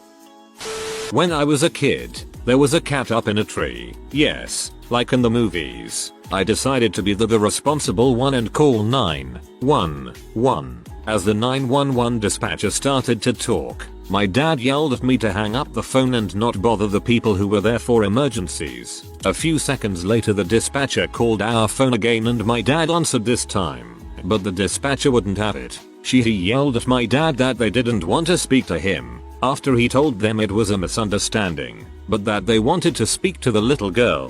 So I got on the phone and told them that there was a cat up in the tree. The 911 dispatcher was nice and told me that help was on the way. I guess it was a slow day, since 2 fire trucks, 1 ambulance, and a police car came to our house for a cat. The firemen came out in their huge uniforms, all ready for the unexpected. They got on the ladder and tried to grab the cat, but the cat just jumped and landed safely on the ground. Anyway, my parents were yelled at by the police again saying that they should teach me when it's necessary to use 911. I was given a pat on the back and congratulated for being an outstanding citizen. After all that was said and done, the cat was back on the tree again an hour later. My dad warned me not to call 911 back for the cat. My mom and grandma used to have me practice calling 911 on my plastic toy phone. They would wait in one room to come rescue me and I would go in the other room to call. The first time though, I burst into panic tears. My mom ran in to comfort me, thinking I was scared of the pretend emergency. I managed to sob out, "I can't find the other one." I once was making out with my girlfriend at the time, and my phone went off. We were going at it hot and heavy, but I took a moment to check my phone. Caller, it wasn't something I recognized, so I answered. "This number contacted emergency services. Is there an emergency?" I stammered. "I apologize, I must have but dialed 911 while making out with my girlfriend. I'm very sorry." The dispatcher didn't seem angry and we didn't have officers show up or check on us, so I'm not sure what I said that saved us from that headache. After I hung up I explained the situation to my GF and we continued our session. TLDR, almost but dialed an emergency 3-way. In 1994 we were watching the O.J. Simpson slow speed Bronco chase live on TV. Unknown to us, our toddler was playing with the phone, and he hit the 911 speed dial. The dispatcher heard an open line and sent a patrol car. 2 cops rang our door and asked if we were okay. We let them look around. I found the phone and hung it up. Then the cops joined us as we watched O.J. on the TV until he reached his house. When I was 4, I purposefully dialed 911 because my granddad was a police officer, and I thought that was how you called them. 911 operators of Reddit, what's the most blood-chilling emergency call you've heard? Mother calling stating her baby is choking on a coin. Can hear the commotion in the back and couldn't do anything. The kid was choking and dying. Don't know what else happened after. Oh god. I swallowed a nickel when I was like 4 and my dad just grabbed me by the ankle and proceeded to beat me on my back repeatedly until it fell out. No idea how that managed to work.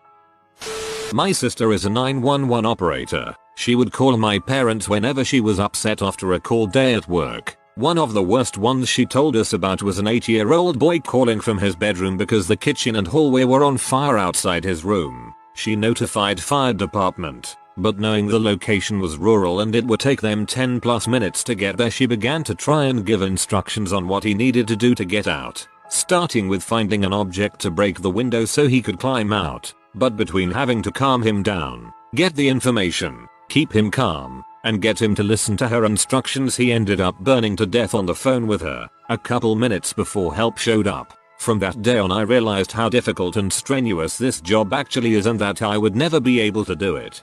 There's a lot of things in this thread that I find horrifying, but somehow this gets to me more than anything else. Carjacking where woman was dragged out of the car but her 3 kids weren't. Got car and kids back 45 minutes later after chase X-Town, but little girl had been assaulted. Suspect told her he'd kill her little brothers if she screamed. That breaks my fucking heart.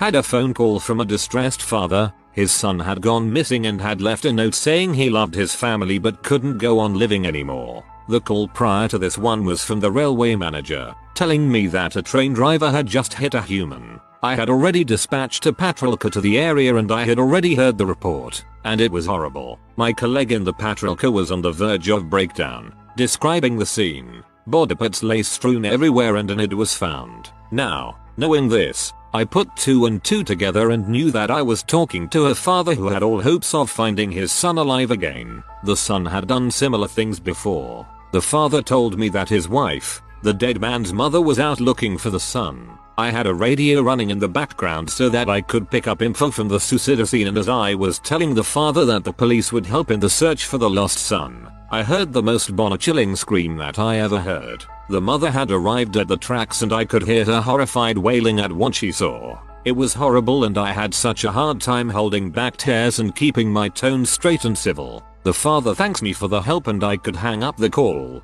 Was not allowed to give the father the news, and frankly it is just not something to deliver in a phone call. Their son was dead and gone. The father had to be kept in the dark until my patrol car could give him the news, and the mother was utterly heartbroken. Her desperate wailing on that radio, it knots my stomach to this day.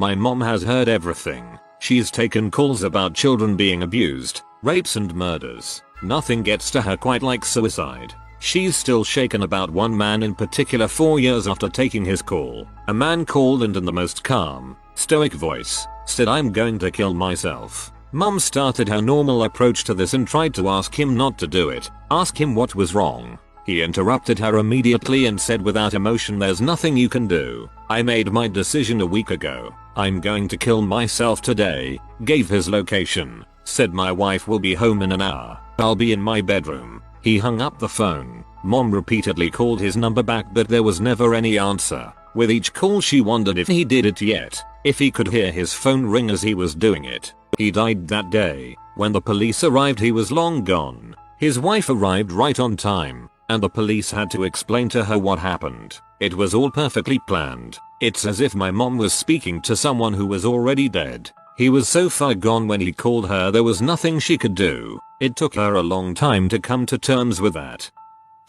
Been dispatching for 8 years. I work in a very rough area. Taken a lot of messed up calls, shootings, suicides, and whatnot. Nothing is worse than SIDS. Having to calm down a parent that just found their baby unexpectedly deceased. Get them to tell you their address and give them CPR instructions that you both know won't help is probably the hardest thing to handle. Having 2 kids of my own. It's moments like this I pull out my phone, look at their photos and text home to make sure they're okay. The one that stuck with me was a 911 hang up. Starts out as an abandoned call, as in a call where the caller hung up before we could answer. Call back, and when I get an answer they calmly explain that their cousin had called, and that there was no emergency. Right before she hangs up, I hear cry of help in the background. To be absolutely certain, I have the operator next to me listen to the recording and confirm that there was a cry for help in the background. Unfortunately, this was a call that came from a cell phone, so automatic location information is not a given, and despite an attempt to call back and get wireless phase 2 information, it is unsuccessful. So I called the phone company's corporate security team, which is responsible for assisting us in such cases. It's unfortunate that it takes something like half an hour to get through the necessary authentication steps, but they are able to give us an address for the subscriber and a last available GPS location. In this case, the two locations were close together. The GPS coordinates came back near a creek behind a school, the address a house about a half mile away. A typical response for a 911 hang-up is one officer, who will casually drive through the area with the windows down. If anyone needs help, they can approach them or the officer will hear any signs of an emergency. This one got 3. A road patrol unit, the student resource officer for the school the GPS coordinates came back near, and the watch commander. They were out in the area for about an hour looking, tried knocking on the subscriber's address door, and went out on foot down to the creek, but found nothing. Maybe it was never really anything. Maybe the person who answered the phone was telling the truth. I'll never know. I'm sorry, that sounds awful to wonder about.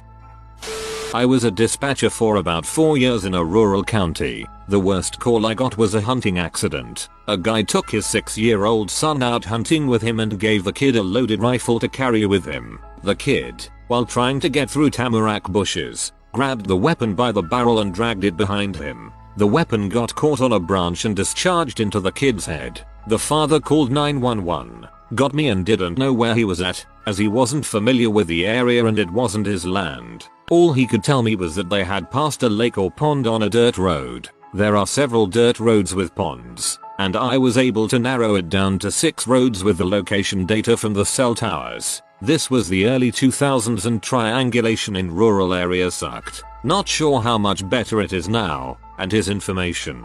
I dispatched every deputy I had on duty, all 2 of them, the 1 city cop I had on duty and both our ambulances and fire trucks to the areas. State Patrol also assisted with the search. It took us over 20 minutes to find them, and the whole time the father wept uncontrollably, screaming please don't be dead over and over again through the instructions I gave him from the flip chart to check his vitals, try to stop the bleeding, etc. My instructions only lasted about 5 minutes and I had given him all the info I was trained to give. The remaining 15 felt like an eternity, and from what the father told me and what I was told by the deputies after, he was pretty much dead immediately after the accident. The EMTs still went through with their routines and loaded the kid in the ambulance because none of them felt comfortable doing otherwise. I'm the situation. This was my first shift back after the birth of my son, so I think that's why it sticks with me. 2 off the top of my head. Car crash where the caller says hey, this guy is bleeding from his head. You guys need to hurry up. Can you put pressure on it to stop the bleeding? Nah, I don't want to get involved. The guy died trying to talk to an 18-year-old son calling because his dad was just shot in the head randomly by their drunk roommate. Mum comes downstairs to see what the commotion is. Total chaos. First guy in your story is a dong. Didn't happen to me but a coworker. I used to work for a company like Life Alert. The person who rang in was quadriplegic and there was a house fire. The fire truck didn't make it in time. They said the screams messed him up so much that he couldn't take another call and moved to IT. I still get chills thinking about it. That is just horrifying. Suicides are the worst, and way more common than people might think. A few days before Christmas 2017 we got a call from a father who woke up and found his 15-year-old daughter hanging in the basement. To make matters worse, officers revived her but the loss of oxygen left her brain dead. Her parents ultimately had to decide to take her off life support, like losing your child twice. A good friend of mine did something similar, hung himself from a tree, told his childhood friend where to find him right before and ended up brain dead. Whenever I feel at all suicidal, I just think about how selfish it would be to put my family through all that. I was the caller in this case, but when I was 12, I woke up to my dad, single parent, making strange sounds. I walked into his room to find him sat at his computer, eyes open, blood trickling down his chin, non-responsive. One of the most horrifying experiences of my life. Immediately called 999. I'm British. Operator was a champ and did a great job of keeping me calm until ambulance arrived. Paramedics managed to wake him and took him to hospital. Turns out he'd had a seizure. The blood was from where he bit his tongue. He continued to have seizures for a few years after that. Caused a lot of permanent mental issues such as memory loss. Turns out quitting alcohol cold turkey after being a moderately heavy alcoholic for years will frick you up. Alcohol withdrawal is a B. For anyone wondering, alcohol is one of few things an addict should never, under any circumstance, quit cold turkey. Always seek medical assistance to do so. Almost 8 years I have heard a lot. Kid hiding under the bed while daddy punches mommy. I saved a man from suicide and possibly from killing others in the process. Lots of others. Had a van hit a guy on a motorcycle, he went through the windshield and out the back window. Thanks for doing your work. Not a 911 operator, but when I worked for the district attorney we had a case of domestic violence where the perpetrator was holding a baby only a few weeks old and threatening to twist his freaking head off if his wife didn't come back home. The mother screams as she begged and pleaded for him not to hurt the baby. Stayed with me for a long time. Eventually the police arrived. Baby was returned to mother and the perpetrator went to prison. Even though I knew the outcome after the fact, we were evaluating the tape for evidence. Listening to the tape was difficult. A happy ending, finally. Not the dispatcher but the caller. My younger sister's bedroom door was locked and she hadn't responded to my mom yelling from downstairs to do chores. Maybe an hour later my dad got some tools to unlock the door. From my room, I heard as he finally got it open and went in. I heard a crash and thought he'd fallen, and he immediately yelled for my mom. My brother came out of his room to see what was going on, and my mom came in a towel having just gotten out of the shower. In her room, my parents started screaming her name, over and over. My mom screamed to call 911. I emerged from my room. Really it was like 10 seconds since the beginning. Walked by the doorway without looking in and said I'll do it. I walked downstairs and out the front door because their screams filled the house. I called 911 and when a woman answered I said, I need an ambulance. I could still hear my parents' hysterical screaming. She asked the reason for needing an ambulance and I said my sister was unconscious in her bedroom. She asked if I knew why, how, and I didn't. I hadn't even looked in the bedroom when I walked by. I learned later my dad had tried to revive her with CPR. The operator asked for a cross street and I hesitated. I wasn't sure what cross street meant though my guess would have been correct. My brother came outside and I handed the phone to him, hoping he could answer more clearly. I felt guilty for not having all the answers, not using the landline, not looking in the bedroom to even see what was wrong with her to better describe to the operator. I thought maybe if I hadn't hesitated about the cross street, help could have arrived earlier and my sister would have lived. Now I know that isn't true but it bothered me a long time. A movie called Life in a Day came out in 2011. It is about people all around the world living their life on a specific day. By coincidence it is the exact day my sister died. It was comforting in a way to see what other people were doing that day. They were having a good day and the world didn't stop. This is awful. You can't give yourself grief for not knowing how to handle a horrible situation like this though. My sister is a 911 dispatcher. She went on leave after this. A man called in saying he had shot his daughter and her 6 kids, age infant to 11. He said that when police arrived, he would kill himself. Dispatch arrived and he killed himself in front of them. Police found the daughter out back. They think she was leading him away from the house and kids. Kids were throughout the house. They had tried to hide. The 11-year-old was with the baby. No one knows why, and it was a small town. It hit everyone in the community pretty hard. Something similar happened with the family my parents knew. The dad had disappeared for something like 2 months before he was found living at a campground. Well, he went home, and a few months later there is a call to 911 from the dad saying he was reporting a murder-suicide at his address, hung up and killed himself. My mom has been a police dispatcher 30 years, and I worked as one, for the same large metropolitan agency, about 12 years ago when I was 18 for 3 years. I took a call from a person who witnessed a horrifying MVA. The driver was trapped in the car and it was on fire. She was a larger woman and managed to unbuckle herself, but the door was jammed shut. I listened to her screaming as she burned alive while the witness wailed and tried to pull her from the window. She did not survive. I had a suicidal man call and say, "I just don't want my kids to find me." Loud gunshot, line goes silent. I sat on the line 30 minutes until a unit got on scene. The crap still haunts me. I quit because of how poorly the agency was run, not how taxing the job is though. It definitely gave me a thick skin. Having a 5-second 911 call like that is just horrifying.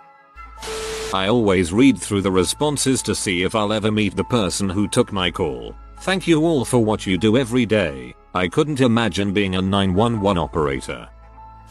Disclaimer, not me, but my ex-wife. She was the one who took the call about a 13-year-old having hanged himself from a 3rd-story balcony. The boy's mom called it in when she came home from work and saw her kiddo dead, hanging from the lanai. Some things you don't forget. This is one of them. She, my ex, took a week off of work and cried a lot. Our kids are 13 and 15.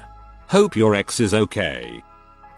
I was on the third side of a call as a firefighter responding to a report of a house fire in a very rural area. It was about a 30-minute run for us and we would be meeting up with another station coming from the opposite direction at about the same time. About 15 minutes into the drive, dispatch came over the radio saying that the call came from inside the house. Upon arrival we roll up to multiple police cars and 2 ambulances on scene, meaning someone knows something we don't. The house is sealed up, with heavy black smoke puffing from every tiny opening. This is a telltale sign that the compartmentalized gases are ready to explode. Backdraft. Once oxygen is added to the superheated environment. It was mid-January, minus 20 degrees Celsius outside, and the roof was steeply pitched and made of steel that happened to be covered in ice. Basically we weren't ventilating from above as we would prefer. We took a front window and made entry through a side door, found 2 bodies and got them out before the place erupted. We dumped water into it for hours, but without proper ventilation we simply couldn't dissipate the heat fast enough to prevent it from reigniting.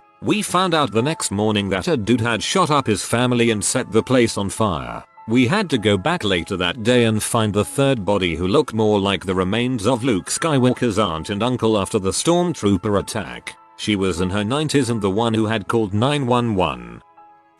Not a dispatcher, but I was a police officer in a rural area. Worked night shift mainly. One night I responded to a call of a head-on motor vehicle accident. Occupants trapped in their vehicle. No further details. It was winter and the milepost was a good 10-15 miles away, and even running code 3, the adrenaline dump doesn't get you there fast enough. It wasn't snowing down in the valley, but when I emerged up on the flats I hit a wall of snow and ice covered roads at a 110 mph. I was lucky and was able to slow down before I became the next crash. I was the first to arrive on scene. One vehicle, SUV, on its side, and the other, a truck, was partway in the ditch, but upright. I ran straight to the SUV where I noticed a woman screaming with a baby. They had managed to crawl out of the vehicle with the help of other drivers who had stopped. I noticed the driver was pinned under the dash and front fender, arm partially hanging out of the window, unresponsive. Bystanders told me there was a 12-year-old girl trapped inside the vehicle.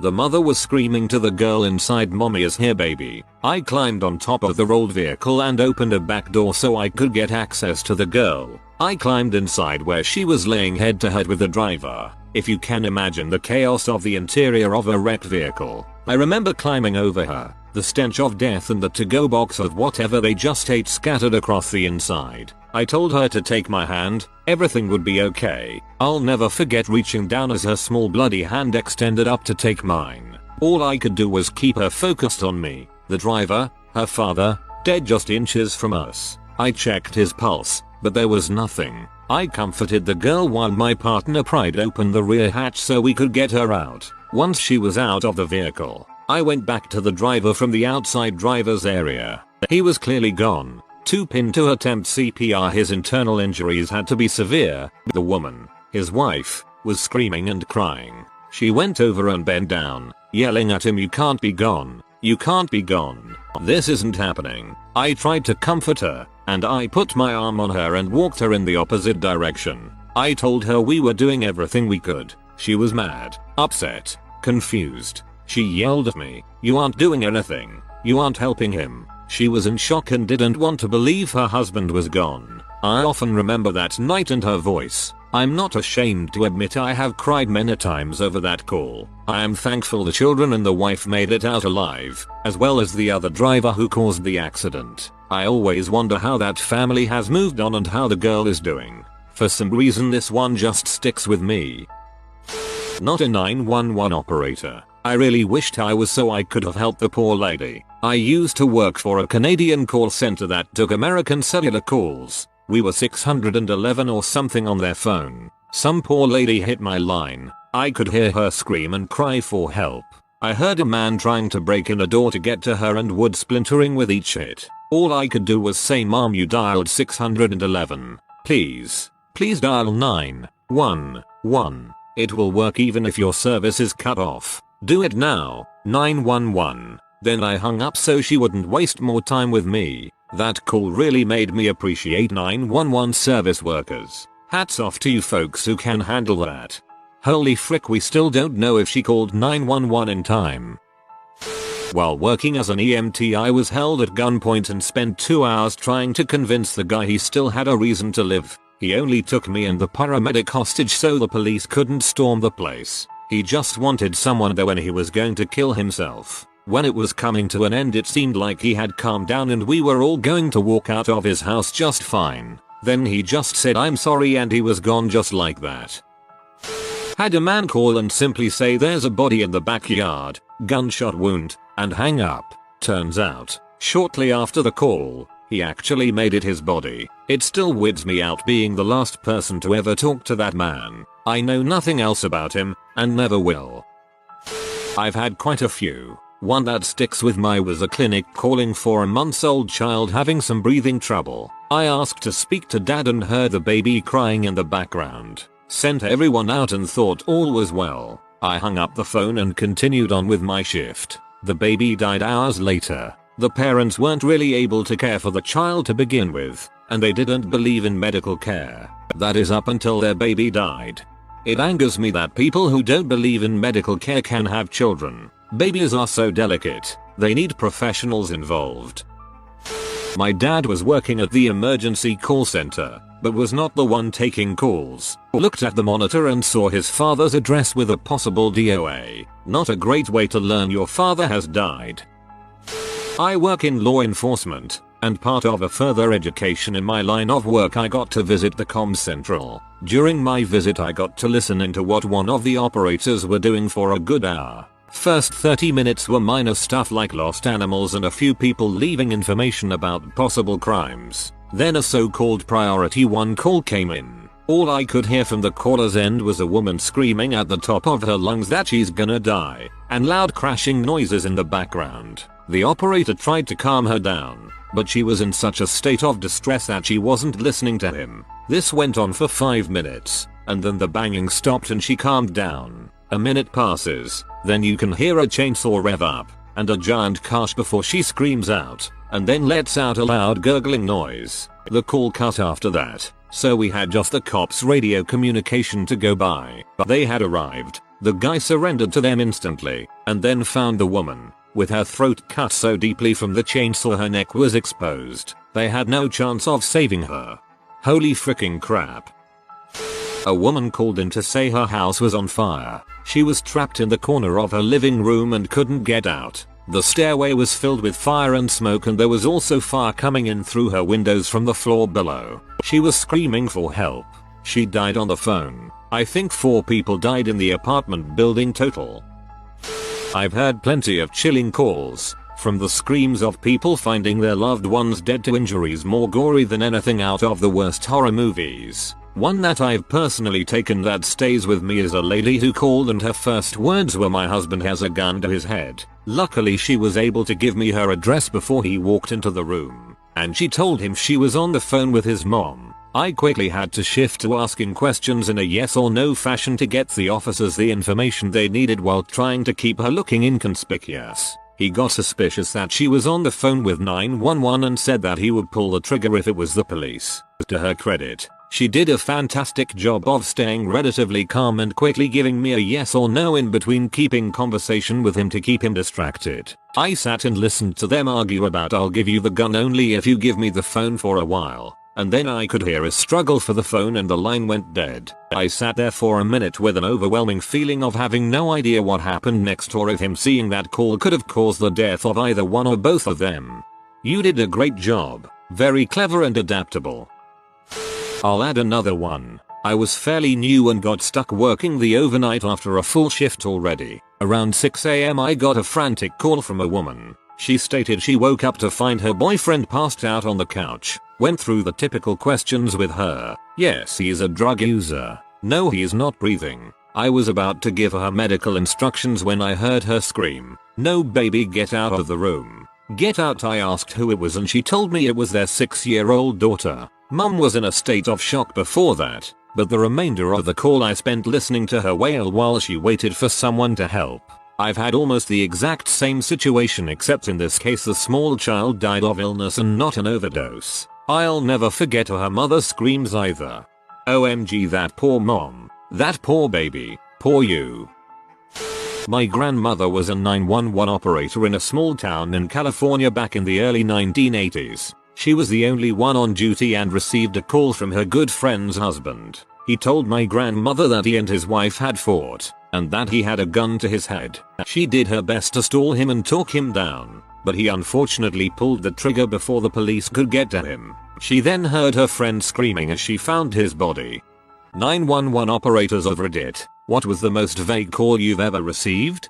No longer a dispatcher, but was for 15 years. I answered a 911 call from a cell phone that only indicated a sector direction the call was coming from and the tower that the call was bouncing off of. Basically no valid location information. Initially it sounded like a butt dial situation, but I stayed on the line a little longer trying to refresh the call for better location information. As I was listening, it sounds like a loud TV and some muffled noises in the background, so I stayed on longer than I would have. I was finally able to narrow the location down to about 3 football fields and searched in-house records for the phone number. At this point there was still no communication except in the background. Then I heard what was one single clear call for help. I couldn't tell if it was the TV or a person though. I already entered a vague call to check the area and kept updating officers with further info. Eventually we narrowed it down to one road that had one house surrounded by businesses, so officers went to the house. Found that there was a teenage boy and a little brother or sister that were held tied up by parents. I tried to search for the news report but can't recall enough details. Thankfully I didn't give up the call too soon, and the children were rescued. Thank you. Just because a person calls doesn't always mean they can talk. You are a hero. It's hard to say. We get vague calls all the time and people hardly answer when you call back. Mostly send the police, and that's it. Luckily sometimes people will say they shot him or something along those lines then hang up.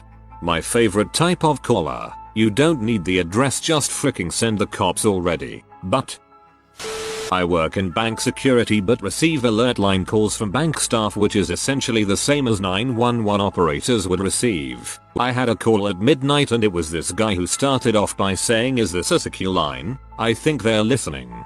Yes sir, this line is secure. Okay, I just can't be too careful. Listen, I think they're onto me. Weird things are happening at work. I'll get weird pop-ups on my computer, on all of the computers. I don't know what to do. Okay sir, just take a breath and talk me through what's going on. Strange things. I don't know. I'm not sure. Too many coincidences, they don't make sense. I think my bosses are planning something, but I won't contact the police. Why won't you contact the police? I think they're involved, and they won't listen to me anyway. Something's happening but I don't know what it is yet. Then I heard in the background, "What the heck are you doing down here? Come back to bed. Give me the phone." He argued for a second and gave over the phone. "Hi, sorry about this, I'm Frank's wife. I don't know what he's been telling you, but he's just very stressed at the moment. Don't worry about anything he's said. He told me he was going to get water and I found him downstairs calling you guys. I'll make sure he's okay. Thanks, bye. Okay. Take care of him. Bye. Was very surreal. Sounds like Frank was having a delusion.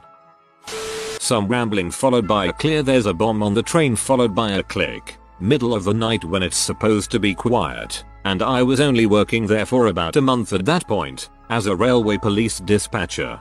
Definitely got me from feeling groggy to fully panicked in half a second. Pulled out the emergency procedure guideline for bombs. Got started on all steps to start shutting down the entire division as a precaution and started pulling the call details. Told my one colleague about the call so he could take over the other inbound calls. Started to pick up the phone to call up other departments and the inbound phone rings again. My colleague, who was much older and experienced, told me hold up, let me take this call. A few seconds pass and he screams out, is this Jeremy? He waits a few seconds and slams the phone down. Hey, oh yeah, that's Jeremy. He's actually a frequent caller who's institutionalized. Sometimes he gets away and runs off to the nurse's station and calls us. Happens every now and then. Cross-reference the phone number and log the call under Jeremy. Not 911 but search and rescue radio in Alaska. Late one evening in a winter blizzard. I got the call, Coast Guard, we are going over, that's it. I never heard from the ship again. I did however find some other helpful souls and background info. After being in the water almost 6 hours in 34°F water we picked them up. All 4 lived. One of my most intense nights ever. Former volunteer EMT here. We kept getting toned out one afternoon for stomach pain. Took forever to get a volunteer crew together to respond to this call. Turned out to be a middle schooler with a gunshot wound to the abdomen. The kid that called 911 didn't want to tell the dispatcher that he accidentally shot his friend with his dad's unsecured gun. My mother used to be a 999 UK 911 operator. She says the Vegas was heavy breathers as you couldn't tell whether it was someone injured who couldn't speak or just a pervert. I volunteered for the Samaritans suicide helpline, and the number of pervs who called to get their jiggle on was truly astounding. Cheaper than the premium hotlines, I guess. 911 operator at a 40 officer department. Took a 911 call, female caller, get police over. Click. I attempted call back. No answer, straight to voicemail. Looked up history with the phone number in our report system, and neighboring city had contact with someone using that number just 2 months prior. Neighboring city does a check at the home and finds a vehicle that had gotten away from a police pursuit from our city earlier in the night. We go to the location and recover the vehicle, while the local department takes the person identified as the driver into custody on their local charges. Weird that it all stemmed from a less than 3-second phone call. That's why they always, at least try to, teach us in Poland that whenever you are calling emergencies, the first thing you say is the address. No hello, no get XXX, just say the address first, just in case something happens. 911 dispatcher in VA here. As far as vague goes, probably when a passerby called about a man sitting on a curb looking lonely. No description of the male and no legit location. Caller: I'm sitting at an intersection here in town and I saw this guy. Me: okay sir. Did the man appear to be in distress or suspicious in any way? Caller: no, I don't think so, but he seemed really lonely. Me: do you want me to send a unit to check his welfare? Caller: yes please. I mean, it may be nothing or he may be thinking about running into traffic and I think someone should talk to him. Me: do you remember where you saw him? Caller: no, one a curb near my family member's house. Me: okay, what's that address? Caller: gives address. Me: any idea where in relation to the house? Caller: no, all the streets here look the same. I'm from out of town. Me: do you have a description of the male? Is he WBH? What he is wearing? Caller: no, I didn't look at him really. I just drove by and looked lonely. Me: bash his head against console. All units be on the lookout for a male sitting. He may look lonely. My parents were once a vague call on my phone. I was driving them home from a wedding because they were way too inebriated to drive. At one point my BF texted me, so I handed my dad my phone to text him back. Somehow he managed to hit the emergency services button. Then yes. So they pick up, and I hear dad go hello, then he hangs up. So he gives the phone to my mom, and emergency services called back. I hear her say very loudly, hello? No, I'm fine. And I being what? Coerced? No. At this point I've pulled over and wrestled the phone from her, and then explained the situation. I felt so bad for the operator. Not to sound insensitive in this very serious thread, but I can only imagine the operator hearing a clearly drunk caller followed by a faint mom. Mom, give my phone back, mom. Got one where a lady reported that her neighbors were running an illegal taco stand. I have no idea what made it illegal. Neither did she. The officers went and cleared immediately. It was a party. They were giving away free tacos. Had a woman on the line who was locked in a bedroom after getting into a physical fight with her boyfriend but had no idea where she was, and she was incredibly difficult to understand. I asked her if she was in a home or apartment. She said apartment. I told her to look out the window and tell me what she saw. She said a red car and a blue car. Not much help there. So, I asked her how many stories the apartment complex had, and she said 3. This was obviously not a lot to go on, so I finally asked what the last thing she remembers seeing before they pulled into the apartment complex, and she said a Target. I knew there was a Target just outside our jurisdiction and a couple of 3-story apartments near there, but one in particular that we got called out to regularly. So I dispatched police. Meanwhile the boyfriend was beating down the door, literally, and was about to get in, so I knew it was urgent that we find her immediately. I hoped with all my heart that I sent police to the right place. When my officers pulled on scene, they reported seeing a red and a blue car, so I knew we were close, but we still didn't know which apartment. The boyfriend was about to burst in the room, so she hid under the bed, and when he finally broke down the door I told her to run toward the front door and to scream as loud as she could. Which we're not really supposed to do, because if they get hurt after you give them an order, it can leave the PD liable. But she was frozen and needed help, and we needed to find her, or at least maybe someone would hear her scream and call us with an address. He came into the room. She slid out from under the bed and ran to the front door screaming. Burst outside, and my officers were right there. Turned out the reason she was so difficult to understand was because the bastard had knocked out her teeth. I'm so glad you managed to help her. My stepdad's fire station once got a call asking whether you should throw salt or sugar on a fire to put it out. I'm not sure if the call was transferred or they'd called the station directly. He asked why, and they responded that her and her husband disagreed on it. He asked if they had a fire, and they said well, yes, but they were just wondering which to use. He asked where, and they said oh, we're just behind the station to the east. He looked over and could see flames rolling out of their kitchen window. No, I don't need you to put it out. I just want to know which of these to use, because driving that thing over here is really expensive. Guy called 911 and said there was a bomb at our local Walmart. Very small town, so we advised our officers and went through the standard procedure of advising Walmart and having them close the store. In the meantime we called the phone company and did some tracking on the phone. Guy was fired from Walmart that day and was picked up for making a terroristic threat. Fricked his life up doing that. Calling in is so much easier. We get a slimmed down transcript of the call taker's conversation on our computers when a call gets dispatched. A ton of them are just caller requests, ambulance to X location. No further information, which is fine because at least then they usually send a cop car along with us in case something sketchy is going on. Incorrect information is often way worse than no information, because if it incorrectly comes over as something benign they send us alone and we can end up alone on a scene that we should have police assistance on. Last week I had a fall from standing height leg injury turn out to be a shooting with a huge crowd of sketchy people on scene. And not long before that we had an abdominal pain turn out to be a guy who got stabbed in the abdomen. The abdominal pain dude wasn't lying. Just not specific enough to save his life if the stabber was still there.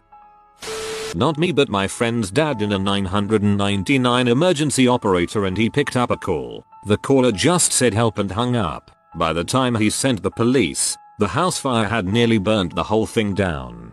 Oh no. Him in the army and work as a dispatcher on post. What is your emergency? Silence but sounds of breathing on the phone. Hello? Male, I need you to send special forces to my house because my mom took something and iced acting herself. So what is your address and number? We actually have a computer that tells us, but we double check in case of faulty system. Male, I can't give you that information. Special forces is coming for us. Sir, tell me about your mother. In what way is she not acting herself? Male, you already know. You can see it on your computers, can't you? Where is my mom? Mind you, the male sounds to be in adulthood and very slow slurred speech. So you just said she wasn't acting herself, so how do you even know that? But ask me where she is. Male, ooh, male, special forces already know. Hangs up. I tried to call back but no response. The caller wasn't even on post. Not an operator but an EMT. Major respect for our operators as they have to get stories fourth or fifth hand and piece together a narrative for us on the ground. Got a call for a sick person. No other details except maybe an age. Arrived to find this guy very dead in his backyard. Judging by the state of his body, probably died 4-6 hours earlier. When I was actually a 911 operator, we had a mentally ill guy call in about once or twice a month because he thought that his neighbors were putting poison gas through his vents. However, when he would call, he would say, "They're doing it again," and then hang up. The first time I received the call, I had no clue what was happening, but since it was a fairly common occurrence, the officers knew what was up. A guy that lives in a very rural part of the county called once and said the KKK was going to kill him and then hung up. It's very sad because when the sheriff's deputy got out there was a cross burning on his lawn. As a former operator, I can say the more details you give, the better the agency can help you, in a general sense. However, I do know that people are not always in a spot to give those details. I've made a vague phone call before. Once, I was going into shock from a bee sting. I didn't know I was allergic until that moment. I attempted to call 911, and all I could manage was a hello. The operator asked me several pertinent questions, but I couldn't remember my name or where I was, so after a few seconds of the operator asking if I was okay, I just hung up because I didn't know what to say. They called back and I went through the same process. I was scared because I knew I was in danger, but my brain didn't know how to communicate that. Luckily, the person whose house I was at gave me some Benadryl and made the call for me. She saved my life. Not 911 operator but firefighter. Got sent out to a major car accident. However, the info the caller gave was that it was on the highway anywhere between our town and a town 15 kilometers away. We had 3 brigades respond and each searched a third of the highway with no accidents to be seen. Dispatch called the original caller back, but they said they couldn't provide more info as they're out of the area now. Former medic here. Call from a nursing home that said patient in wheelchair located in the lobby with breathing difficulties. Shortly before getting on scene turns into a full arrest, and upon my patient contact, patient had been dead for at least a couple hours. Went from innocuous to dead guy in the lobby of the nursing home real quick. I'm a 911 operator, but a co-worker took the call. Went something like this. 911, where is your emergency? Caller provides address, and then bang. The guy shot himself in the head behind the barn and wanted first responders to find him before his family did. She said she stayed on the line and listened to him gurgle and struggle to breathe for a few minutes until EMS arrived. Jesus Christ, that's awful. To have the mental fortitude to stay on the line with him while he's bleeding out is incredible. I'm sure she is pretty scarred from that experience.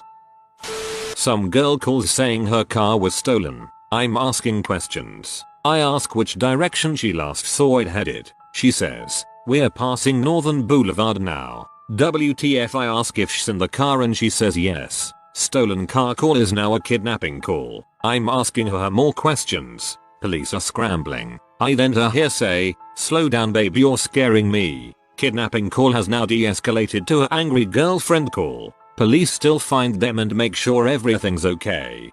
I just laugh at the idea of him sitting there quietly while she describes to the police which direction they are headed. Know me, but a good buddy is a police officer and got radioed to look for a shirtless Hispanic man in a blue pickup truck. Not that vague, but after chasing him for over an hour and involving 30 police cars over 3 different jurisdictions, it was a guy with no driver's license and not the guy they were looking for.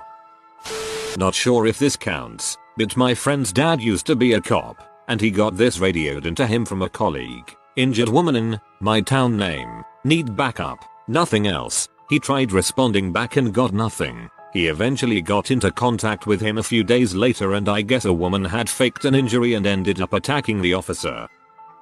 I was a caller here, but I was sick and on a multitude of drugs my doc had prescribed me. A woman came to my and my partner's house saying someone in the alley needed help and she was too scared to step in. I called 911 as my partner headed out to see what he could do. I followed shortly after. The woman who knocked quickly vanished. I asked for police but was absolutely no help to the 911 operator. Me. I need the police. Someone's hurt. 911. Who's hurt? Me. I don't know. Oh, I hear yelling. 911. Who's yelling? Me. I don't know. 911. What are they saying? Me. I don't know. 911. Is it a man or a woman? Me. Gosh, I don't know. It just kept going with me always answering. I don't know over and over. The police had no idea what they were walking into when they arrived, but it was a kidnap victim who'd escaped by jumping out of his own SUV that they'd taken him in and hightailing in into the alley to hide get help.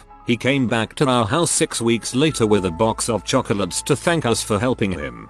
I don't know is still a valid answer for us. And I'd take an I don't know any day over a why are you asking me all these questions, or worse, the caller hanging up. Thanks for staying on the line and trying your best.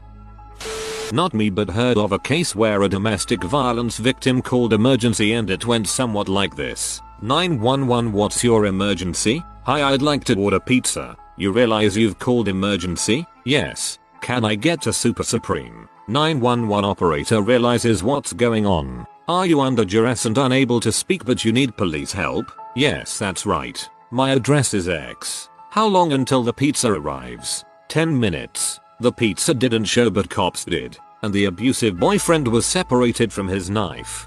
I think that was on a TV ad about domestic violence awareness. I remember hearing the same one. That crap got to me. Not an operator, but many dispatch systems force you to file the call under a category. I can't tell you how many times I've been sent to the sick person.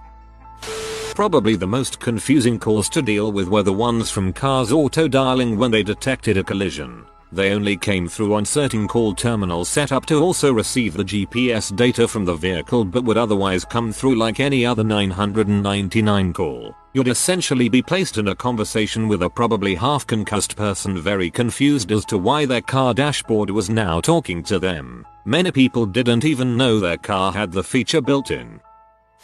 I was a vague call once, but apparently not that vague, since they figured it out in a damned hurry. I was 3. I had just learned about 911. I vaguely remember wanting to test it to make sure it worked. I called, breathed for a few seconds, giggled, and hung up. Feeling that perhaps I might have done something wrong, I ran and hid behind the couch. In hindsight, this may have been a particularly boneheaded move, even for a 3-year-old, because 1. The couch was in the middle of an open floor plan and 2. Both my parents were sitting on the couch at the time. It was the equivalent of a cartoon fat person trying to hide behind a tree, if they were trying to hide from someone right on the other side of the tree. And also, you know, I kinda lived there. They'd find me eventually. At this point, the phone rings. As my mom tells the story, the dispatcher was quite straightforward.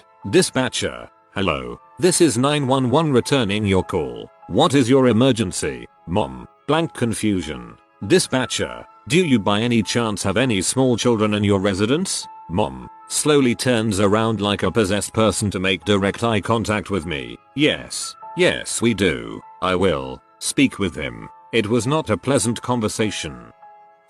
Not a 911 operator, but I received a call from a hidden number. The man on the other side said it was rape and hung up on me.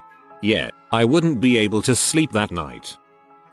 Me, a 911 dispatcher. What's your location? Caller, says name of town. Me, okay, but where are you? C, my room. M, alright, but where is that? C, my house. Not 911 but funny AF from one of my friends that is a ranger. They received a call from a guy who got lost in the mountains. They asked him, "Can you tell us where you are?" he said. "Next to a tree." He was not kidding. Weird part is asking a lost person where they are.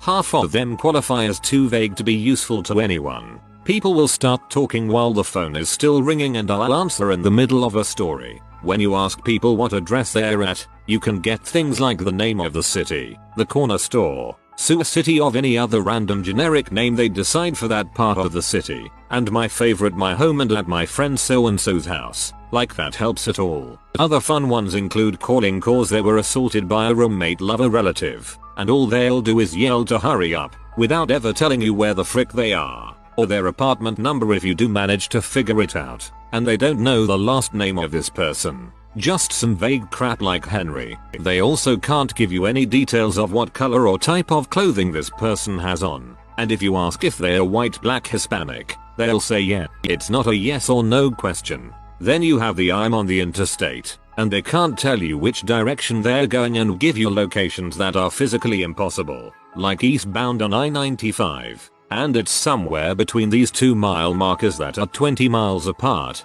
For a reckless driver they saw 10-20 freaking minutes ago. It's red, dunno if it's a truck, SUV or sedan, didn't look at the license plate, but it's super important we stop them. Oh, and they pointed a gun at the caller. I was once written up for a call about prostitution. Predominantly black neighborhood at a corner store. She's a H. That's it. Wouldn't give me any physical description at all, and got P when I asked how he knew. I asked what she was doing exactly to make him think that. He hangs up and calls the chief's office, before the call is even cleared. Yep, I had to send a cop out to essentially harass all the black women outside the store, minding their own business. I'm called to the office and written up for doing my job. Most people assume you know every building ever erected or demolished. No, I don't know where the old Kmart is. Just tell me you're at the freaking Best Buy. It's been Best Buy for over 9 freaking years. Today's winner was a 911 call and she's very mellow and half paying attention to the phone even though she called me. Caller: you're looking for Melvin. Generic butt name. 911. Is this someone there with you? What address are you at? Caller: no, you're looking for Melvin. He got warrants and I know where he at. 911. Fine. What's Melvin's middle name or birthday? Call. Now angry. I dunno. You're the one after him, not me. 911. Is Melvin wanted for something he did in our city? Caller: no, he did it 2 cities over. 911. Okay, is Melvin here in our city? Caller: no, he's somewhere in about 7 states away. What the frick? I-95, like most odd-numbered highways, runs north-south, not east-west. I had a person with a heavy Hispanic accent call from a 911 phone saying they were lost in the forest and very cold. They said they had been using the city lights to find their way but the snow was blocking it out and they were scared. Then they disconnected. Not a dispatcher but an EMT, responding to a call that goes over as anything really vague can suck. Best example for me so far, we get dispatched for the sick person. Guy just doesn't feel good, not enough details to give us more. To save the details, he was apparently having an aortic dissection. Usually, when somebody has one of these, they aren't found alive. He actually lived through it all though, all said, had something like a 15% chance of survival from arrival to discharge from rehab. Guy has an angel or the devil himself watching his back there.